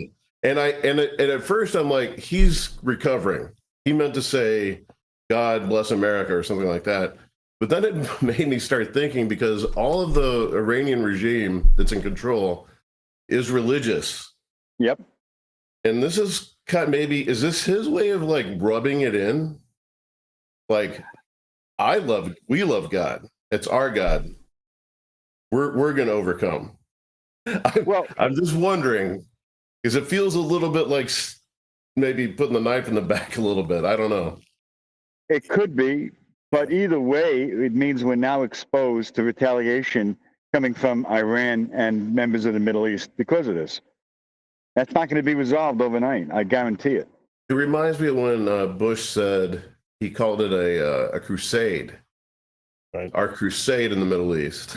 And everybody was like, what the fuck? Why did you just say that? But, yeah, in both cases, it was probably purposeful. Well, not in a good way, and certainly not in a good way, but in a selfish way. Yeah. Gene, you have any thoughts about this? I think overall, it was kind of hard to gauge that speech, really, just in so much as it seems very much, normally in speeches, they are sending, there are messages being sent. There are, they're symbolic. There's specific choices of words that are used, as I'm sorry if it was Mike that, made that comment about the, was referencing God, kind of meant to equate, if the Ayatollah, if Iran had struck somewhere, it's always, praise Allah. And was he trying to draw some sort of equivalency there? But, again, it just seemed to be very much what it was, yes, they did it. Thank you, everybody. Good night. Mic drop. Yep. So I don't know who that was playing to, or, wasn't meant to play to anybody. And would just, tomorrow will hopefully be much more substantive in the morning as far as information and discussions. We'll obviously, start having the responses from the other countries, the neighboring countries here shortly. I just kind of don't know where we're going with it.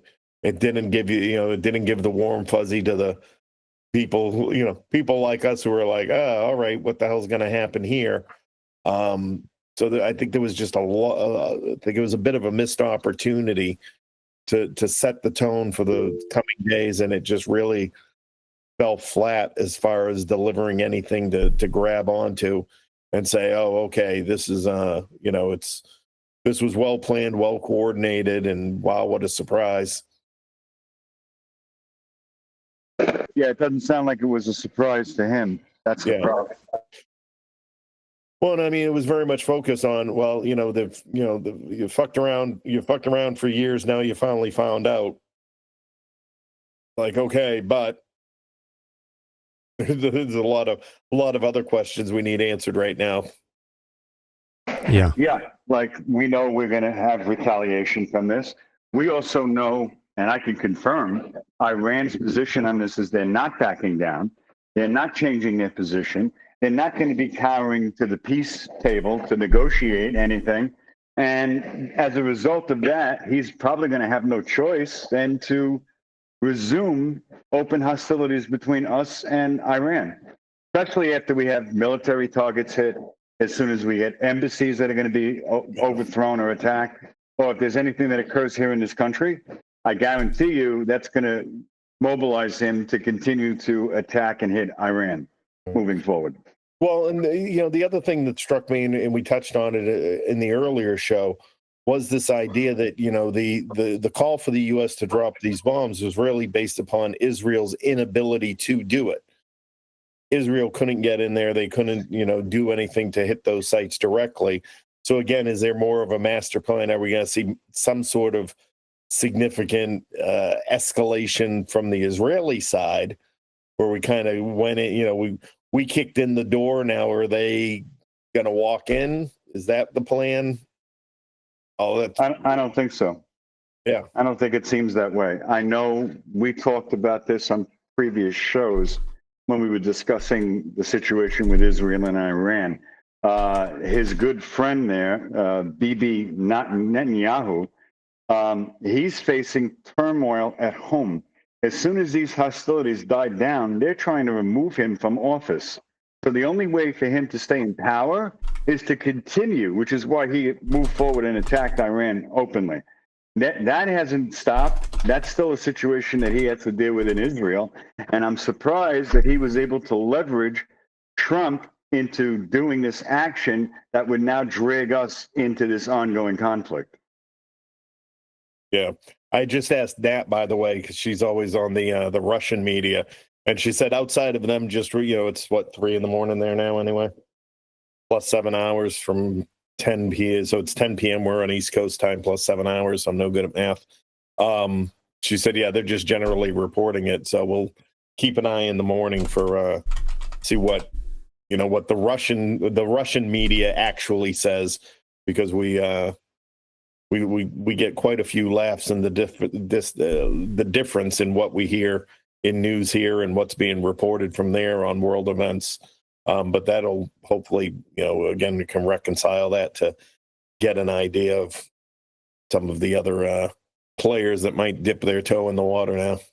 Well, spoiler alert, Russian media is going to officially condemn the actions of the United States and Iran.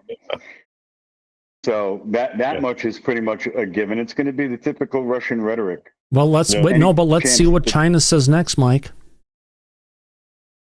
Well, they've been silent so far. Well, I know. Let's see if they're going to say something next. But they've been sending it, and that raises to Abe's point again. Russia having people there. China's been sending planes, and we don't really know what China's been sending there either. So did they take it as a provocation, or did we hit something important to them for some reason? I feel like I heard in the last 48 hours that China had sent personnel in secret aircraft to Iran. And I feel like I had also heard in the last week that China had made a statement saying that the U.S. should not get involved in anything regarding Iran, and that they were fully supporting Iran, if I'm correct. No, you're correct, Abe. And China does have a very serious investment in Iran. Let me remind everybody that China was directly responsible for the nuclear armament that North Korea has. North Korea is a third world country. It's a failed state. There is no way that they were able to create a viable nuclear weapons program entirely on their own. They obviously were armed directly from China. That's known in intelligence circles. Now, we don't know, because there hasn't been anything publicly mentioned about it, if China has also been helping Iran with their nuclear program, like they did with North Korea. Because if, in fact, that's the case, then we have more serious issues that could arise from this. We don't know. I just read that Kathy Spire in our front chat said that China can basically just walk into Taiwan now. You're exactly right, Kathy. I mean, like, look what we're doing. So then you can't then judge China for doing anything, right?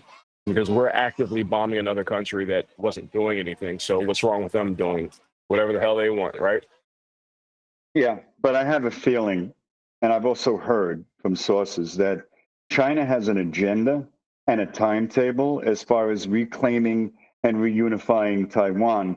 And I don't think anything that the U.S. does or doesn't do is going to change that. I can agree with that.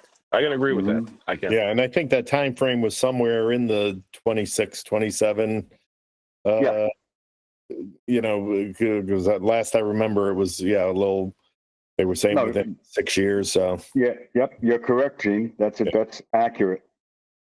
Yeah. So I don't think this is going to change that as far as China's concerned. No. No, but now that we have the July 4th weekend coming up here at home, and now we open this door, there's a good possibility that we're going to see some of those effects right here in the homeland, which I hope is not the case. Yeah. No, it absolutely, and it strikes the symbolic chord all the way if they do. Well, here's the really shitty thing about that. This action was taken unilaterally without making sure beforehand that we have all of our bases covered and precautions have already been taken place. We're not prepared for what may occur here or elsewhere. It doesn't seem like it to me. It's not what I heard. Yeah. We haven't put any effort into preparing ahead of time in case this escalates. This was just done like throwing the dice,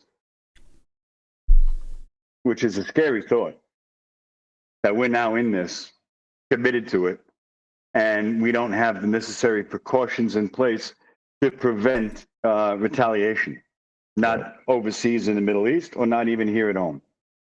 Yeah. To put Serap's point back in the realm, the Patriot Act was canceled, wasn't it? It was taken out.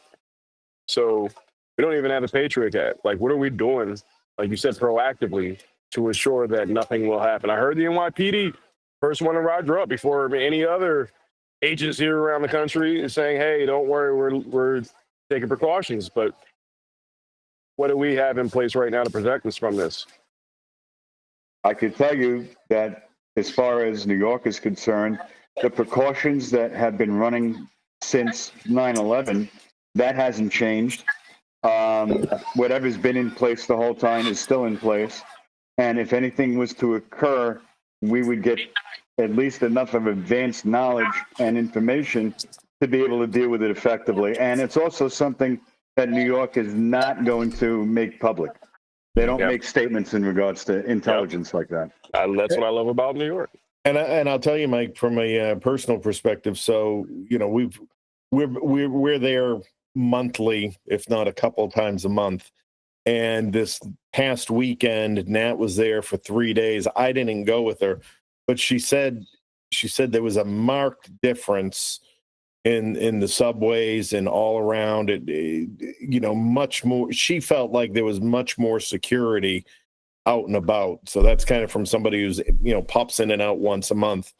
It seemed noticeably different last weekend to her. Right, because New York City and the NYPD are aware of what's going on in real time all around the world and what may be coming our way. So if there's heightened security, and it sounds to me like that's what she's describing, that means that they're already taking precautions to prevent anything that might happen here in New York City. Yeah.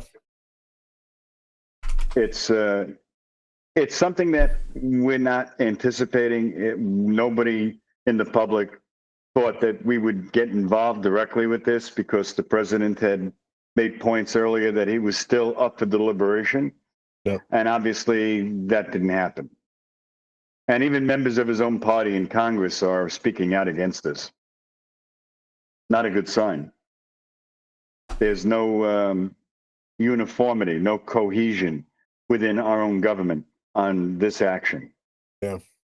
Which means that whatever is going to come, it's going to come. And I don't think we're entirely going to be prepared for when it does, unless you're here in New York City. Then that's a different story. But anywhere else, I think is going to be exposed. I mean, especially with what we've had recently with the ICE raids and the protests and overtaxing all of the law enforcement agencies throughout the country as a result of this. So we're more vulnerable now because of all the turmoil than we were at a different time.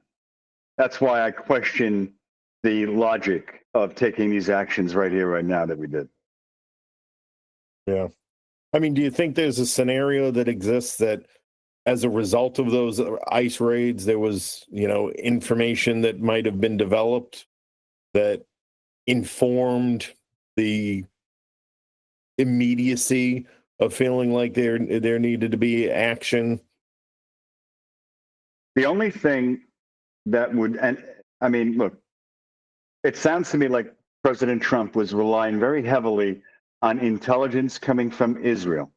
But the problem with Israeli intelligence is that they have been claiming that Iran is moments away from developing nuclear weapons for the past couple of decades. So that intelligence is not reliable. But now, if it turns out, like I mentioned earlier, that China has been providing nuclear material to Iran, that's a different story. But we haven't had any indication of that as of yet. Nothing has been confirmed. Yeah. But it also means that, the fact that even after receiving strikes like this today, Iran has not been changing their position. They haven't been now in a weakened state where they're claiming, well, we're going to negotiate with the United States. We want peace. Doesn't seem like their position has changed at all. And the only reason that it wouldn't change after what Israel has been conducting military strikes on Iran is if they did have possession of potential nuclear material that they could then use. And if they did, they're not going to strike the United States. They're going to strike Israel. That would be the first target. What do you think, Gene? Yeah, no, I think you're right, and the point. What I was going to say was the question of China. I don't think is really a question. I think it's more of a given. They're providing that support. That is the Chinese strategy. That is what they do when it comes to all areas of critical infrastructure in underdeveloped, less developed, whatever you want to call them, nations. In the oil and gas industry, that's what we saw everywhere you went. Was this Chinese presence trying to get in the door, and if they were already in the door, trying to expand. We've seen it in the minerals industry. I think that was a big thing with China's relationship with Mexico when it came to extracting minerals and things that went into all of these kinds of components. So I think that question is a given.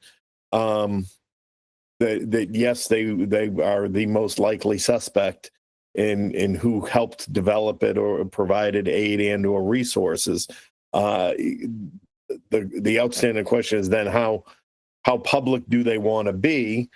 If Iran stands at their, if Iran remains defiant, they're remaining defiant because they know they've got backup, because they know somebody is, somebody's going to take on the fight for us. They have to know they can't fight this themselves. They could not win, in a force on force, let's say. And again, China most likely suspect.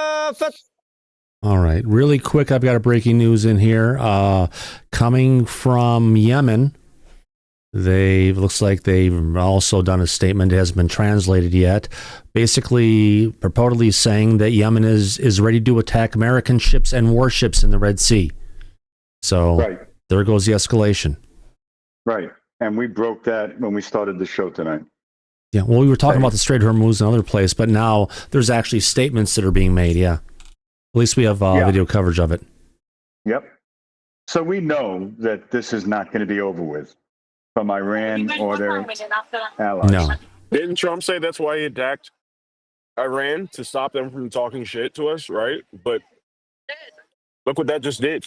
He just inflated them. I hope he realizes that. I hope he can see it. Yeah. Rest assured, Abe, he does not. Yeah, I agree. He doesn't even care. He's probably asleep already. Right. So we're going to find out in the days coming of where this is going to end up, and what direction it's going to go in. If we go back to those maritime all the maritime issues associated with it, Yemen comes out and makes that. If you take a look at the map, Gulf of Aden, right there along Somalia.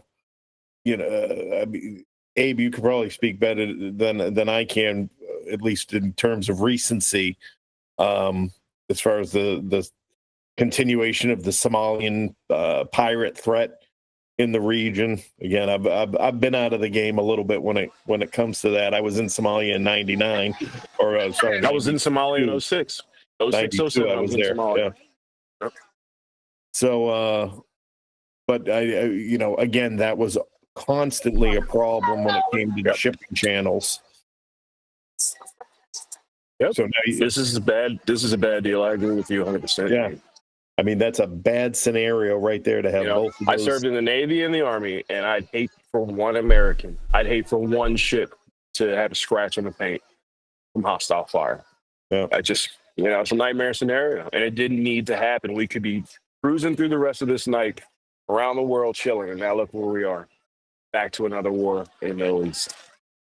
This time brought to you by the United States. So, Abe, let me ask you this. When our ships in the Middle East deplete their missile inventory, don't they have to return to a U.S. port to rearm?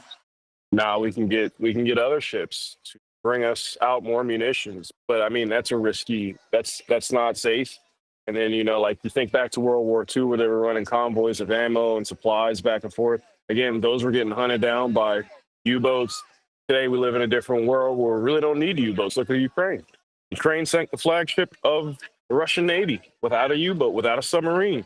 It was a drone. It wasn't even a human on board. So we already know, I just said earlier that they have significant numbers of hostile, crazy types of drones in Iran. And now our forces are in danger. Forces weren't in danger 24 hours ago, and now I'm very, very worried about our U.S. forces and our people abroad. I got friends all over the planet, many different situations, civilians. This is just a scary situation. Abe, from the Russian naval perspective, so you've got the Black Sea Fleet, but did they generally maintain a sort of Arabian Sea, Indian Ocean presence that you're aware of? I think once they started losing control of the Black Sea is when they started moving their fleet back. Because if you remember about 2 years ago, the Russian fleet was harassing those Irish fishermen. That has since died down. There was the I don't want to say because I don't know if it was true or not, but there was that theory that the Russians were cutting cables or whatnot down in the bottom of the ocean. Today, that's not happening. The Black Sea is clear. Yeah. So the drones have significantly degraded the Russians' ability to operate safely in the Black Sea. The Black Sea is also geographically complex, where it's not easy to navigate and get in and get out. So they were kind of bottlenecked in there and made them like shooting fish in a barrel compared to being out in open ocean. Yeah, I mean, and their only other option really is, on almost the other side of the world there, Sakhalin Island, etc., from close to Japan. That's sort of their next big stronghold, from what I recall. The Russian Yeah, I Navy feel you're like there's talking about, nothing- Gene? Yeah. That's interesting. But I don't think Russia is going to jump on the bandwagon with this. They don't have a vested interest in it. I don't know. No, I mean, Yesterday, Putin seemed pretty sure he wanted to be a part of it. Remember, Donald Trump had to put out that statement like, "Hey, go worry about your own war." And Putin came back and said, "Hey, let's. I want to send some Russian scientists over to. I think he said 600 over to Iran that he was possibly thinking about." And I really do think I heard Russia say that if America were to take up arms against Iran, that they were going to back Iran. Well, I think it's opportunistic in the same way as China with Taiwan. You know, at $110 a barrel, Putin's balls get a lot bigger to just take over the rest of it. Yeah, that's true. Yeah. But I could tell you that President Putin had said publicly a couple of days ago that they were sending 400 scientists over to Iran to build nuclear reactors for their power supply. Yeah.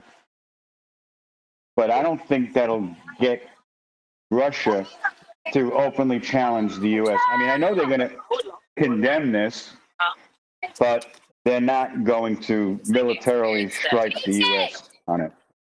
I agree, but I think they're going to become another proxy for Iran's now. You know, I think if anybody's going to back Iran militarily, I think it'll be China at the moment. Maybe North Korea, maybe some other of their old proxies. But yeah, I agree with you. I don't think Russia would directly attack us, but I do think China is in that warehouse. Well, like I had pointed out earlier, China has their agenda and timetable already set up of when they're going to take action. And I don't think that because Trump pulled the trigger early, that's going to change China's position with this moving forward. And what do you think, Mike, of the sort of the lack of a better term, the second front that opens? Because obviously all the Muslim aligned countries, you know, scattered throughout Africa, all the rest of it, you know, this will undoubtedly be framed in terms of a holy war.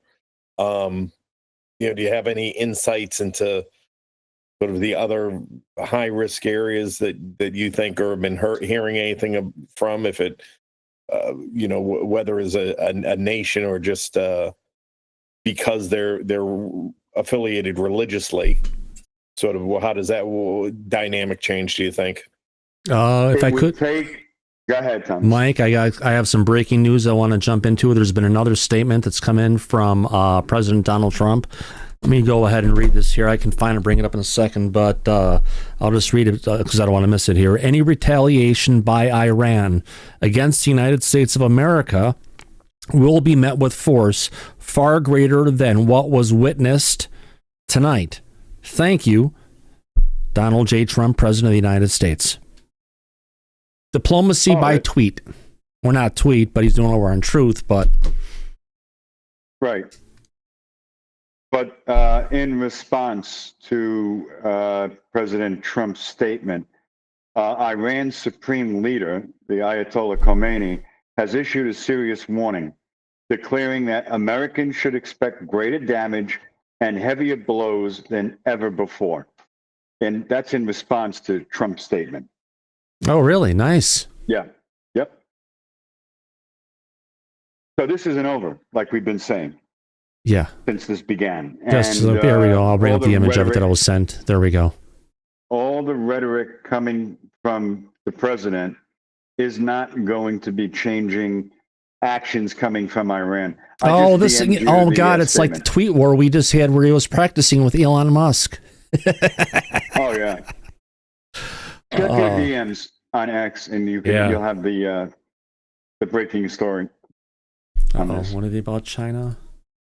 Coming from, let's see, China's already openly stated they're willing to help negotiate, though it's their polite way of showing of a slow no.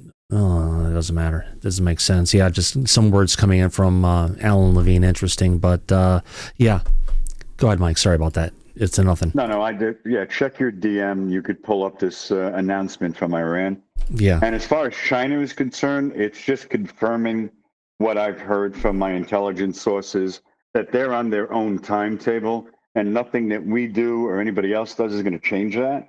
Mm-hmm. That's why they're offering to, negotiate, but they're not going to take direct action. Absolutely. So we know that to be true. There we go. I'll bring it up in 1 second as my headache rings into level 2. All right, we'll get to this one. This is coming from Raw's Alerts. Turn off their audio clip on that. Let's get across to it and what's being said here. Iran's supreme leader has issued a serious warning declaring that America should expect greater damage and heavier blows than before. Yes, sir. Well, which gives you an indication as far as what Iran's position on these strikes against Iran from the U.S. They're taking it pretty seriously, and they're not backing down. Like I've been saying since this whoever began. said they were going to back down? President Trump said that this is a tactic that he's using to get them to come to the negotiating table. That's why he did these strikes. We've cornered a badger.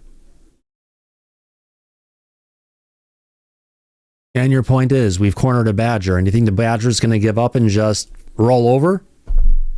Oh, hell no. Oh, hell no. Yeah. When you have a cornered animal, that's the most dangerous it could be. Yeah. And it seems like Iran is in that position, and they're going to retaliate accordingly. Which is then going to give Trump the reasoning and justification to continue to hit them until he removes their military ability or kills the current regime that's in place, which will result in a regime change that he's claiming right now is not the U.S.'s plans, but it seems like it's going to develop that way just by him doing what he did today, which maybe is what he wanted all along. Mm-hmm. Something we're going to have to find out with time. Do some remote viewing on what Trump is actually thinking. Let's hope what I saw earlier this week doesn't actually happen. Oh, yeah, let's definitely hope that that's not the case, especially here in the United States. Yeah, and I said Southwest West Coast. Yep.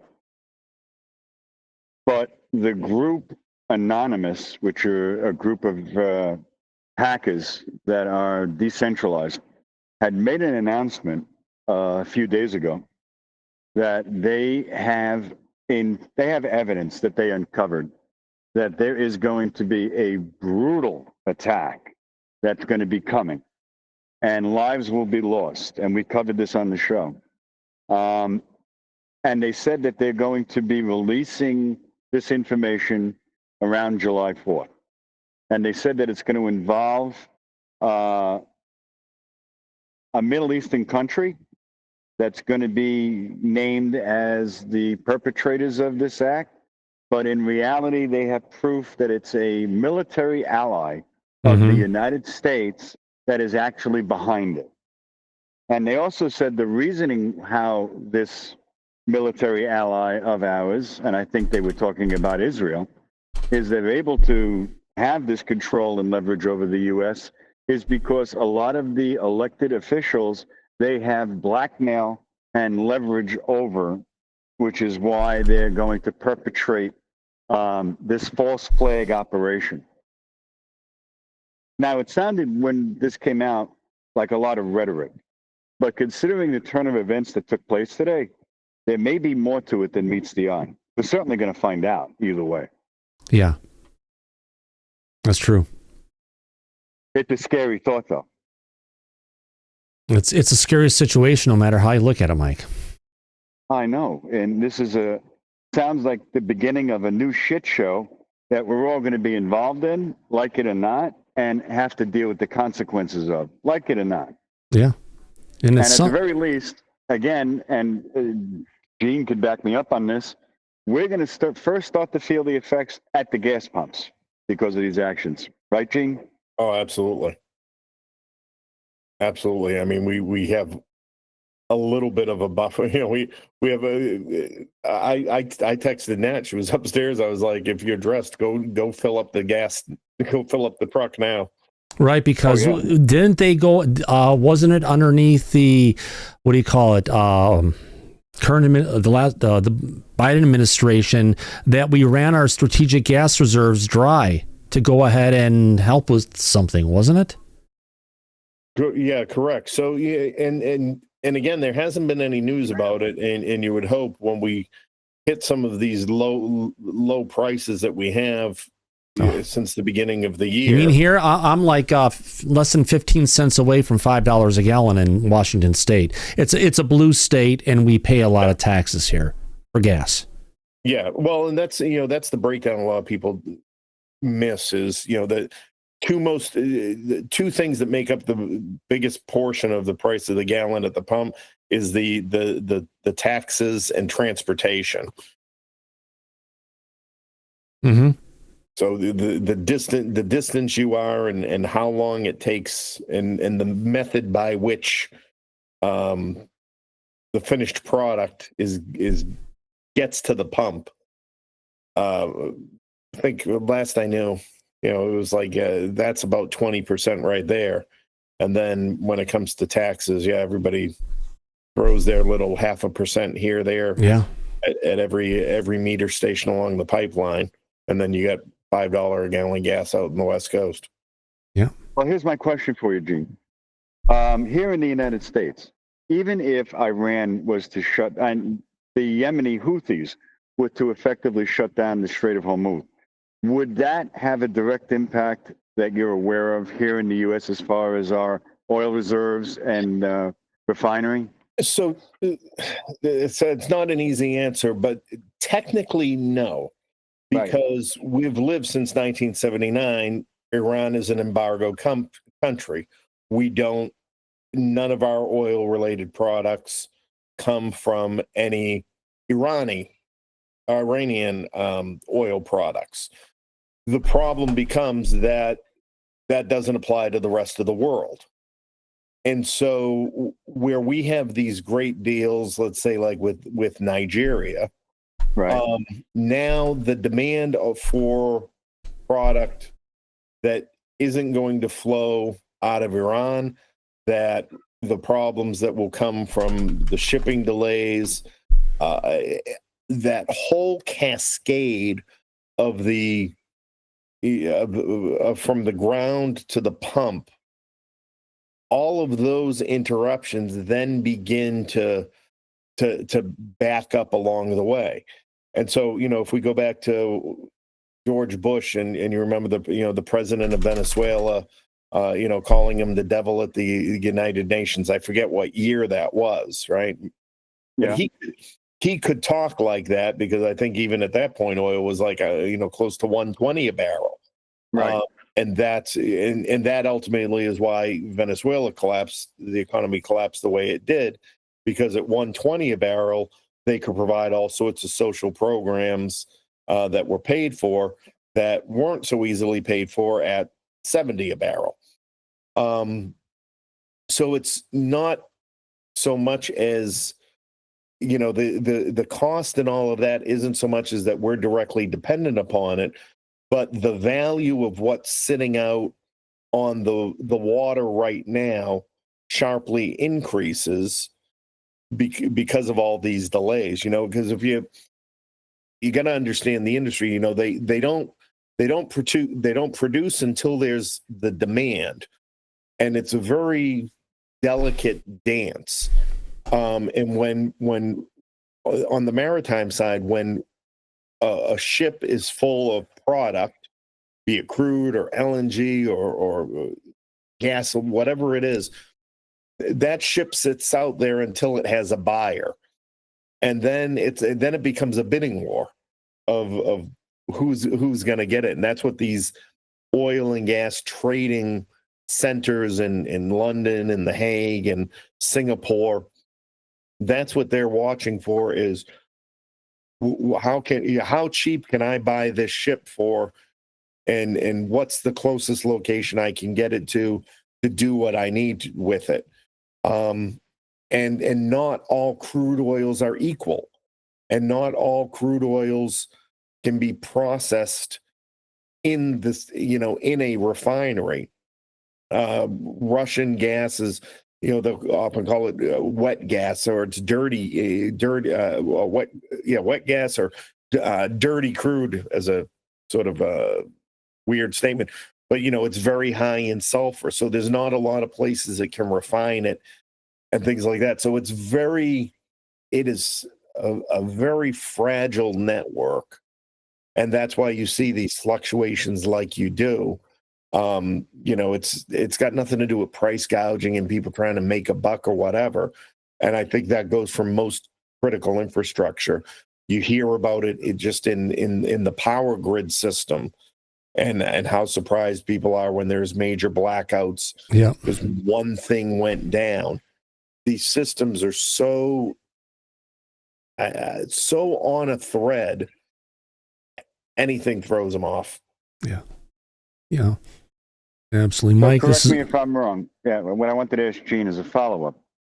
Based on what you just explained, it sounds to me like even though the United States itself is not dependent on oil being imported, it sounds like it's going to increase the cost of crude per barrel. And then we're going to see that at the gas pumps almost immediately. Right? Yeah, I guess. So we're gonna feel this, even if we're not dependent on it from outside sources. We're still gonna pay more at the pump. Yeah, correct. Because again, it's a global market, and we can say we don't take any products from Iran, so it doesn't matter. It matters. Now the counter to that, again, is that Trump did open up a lot of drilling. We have in shale in the United States, we have 2 Persian Gulf worth of oil. We don't have the capacity to exploit it, to extract it and get it to market as fast as, or I should say, fast enough to make up the gap that we're going to experience, or the markets are going to experience in the coming days. So again, that there might be something there within our own oil and gas industry that's going on that I'm not aware of. Again, I retired going on 7 years. Right. But it's with the beginning of the year, with the opening up new leases within the drill policy. And it's more than a popular theory. That's why it's the Gulf of America and not the Gulf of Mexico anymore, because the order that had been put in prohibiting drilling in the Gulf of Mexico was pretty solid, but there was that one technicality. Well, if it's not the Gulf of Mexico anymore, then I guess we can throw that out the window, and that's kind of what happened with the why it's the Gulf of America now. So again, and I'll go back to my job. We would have signals that we would be assessing on these events that, and I'm not just saying like me personally, but these executives that in the company would have some level of awareness or be asked, hey, how much capacity can you increase for how long? And that could work into the decision-making process to say, well, I can do this, and it's going to have a minimal impact because of what's going on with drilling. I'd have to, and you can get into, if you want, anyone wanted to look in it on their own, you can look at things, go back the past 30 days even, and look at the number of drilling rigs that have been operating, production reports. There's again a whole wealth of resources for the U.S. oil and gas industry that talks about those daily production numbers, storage capacity, all of that. If we see those numbers, let's say over the last month in particular, have gotten abnormally high, and we're really drilling, we're really pumping, we're really producing, and not only that, we're storing it, because that's the last thing any company wants to do, is actually be storing product. Because if it's storing, then it's not making money, and that means that that's an indicator that that entire pipeline is becoming stagnant. But if they have been storing it, then that can give us some clues of, people knew where this was heading, at the White House, and gave signals to the industry, hey, fill up those tanks and keep them full. And I don't think that happened, though. That's an addition. Doesn't seem like it. Strategic. No, I get it. And what you're saying makes perfect sense. But also, this is the time of year that people are going to be going on vacation. School is ending. The summer is here. They're going to be driving everywhere in this country. This is the worst time to have something like this happen, isn't it? Oh, absolutely. I mean, it's almost a perfect storm. That's what it seems like it's shaping up to be. That was my point about this. Yeah. This was the timing was awful on doing something like this now. Yep. And we were going to feel the effects of that first and foremost moving forward, especially during this time. It's just the timing couldn't possibly be worse for something like this. And I don't think that the president has taken the proper precautions to put everything in place that would need to be to prevent the American public from being affected by it. So you were saying, Thomas? Oh, no. It's been a while. I'm here. My neck and head is going, so I'm kind of letting everyone talk about stuff and get through it. I'm kind of stick a fork in me. It's been a while. It's been a long day. No, listen, it's been a very long day. Like I talked to you privately before we went back on the air. You and I spent 2 hours today dealing with the group of scientists that were talking about the materials from Gene's book, from his father-in-law. Then we went 2 hours live on the regular show. And now we put another 2.5 hours in covering the war breaking out in Iran. No, I think it's been longer. Could be 3 hours.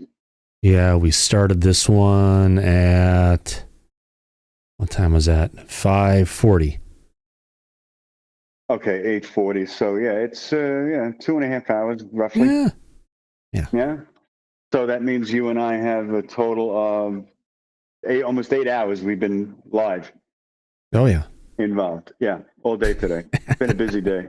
And I'll just add, for the probably about 5 hours now, I guess, that I've been here.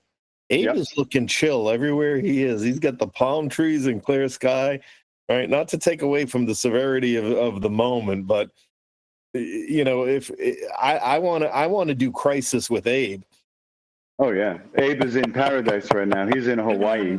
I'm very thankful to my local Hawaiian friends here who invited me out to this function today and got me out of my apartment. And they were like, "Nope, you get out of the apartment." So yeah, this is helping me deal with the stress of and the enormity of the situation, and I'm very thankful for that. Real quick, I just want to say to Sage Pup, yeah, brother. A few years ago, I heard that they changed the rules so that veterans, in the event of World War III type situation, could be recalled back to active duty, regardless of if we're disabled or not. I think that change went into effect when they also made the change to allow women to be drafted into the military ages 18 to 26.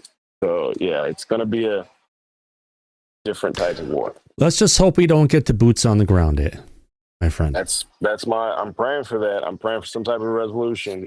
Like we were talking about the other day, Thomas. There's no atheists in foxholes, and we're getting close to a foxhole.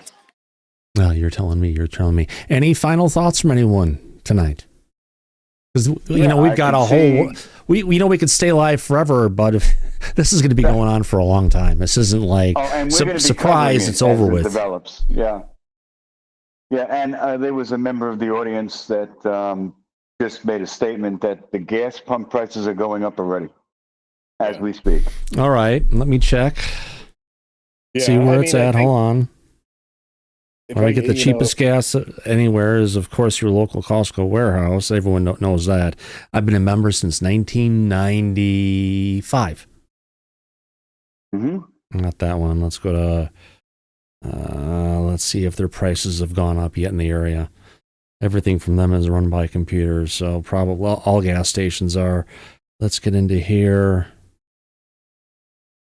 Well, that's Orlando's still a hell of a lot cheaper. Let's go then.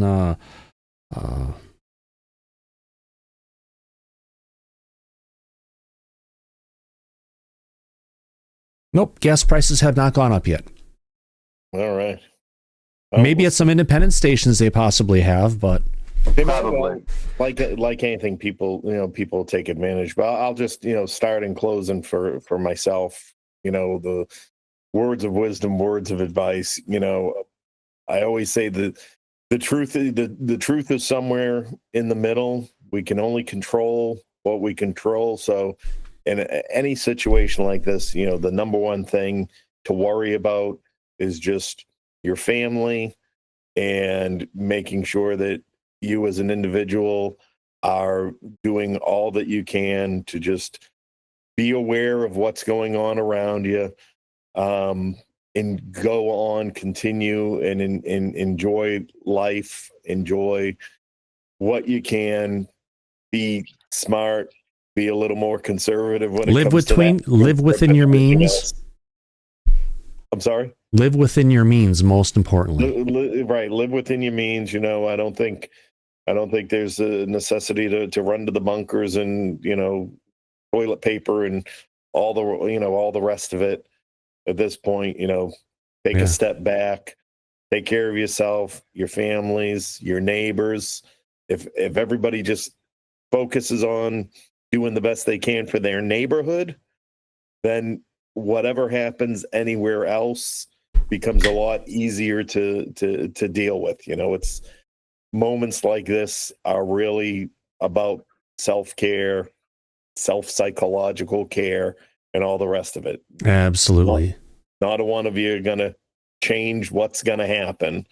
So do just get in that mindset. Just got to take care of each other.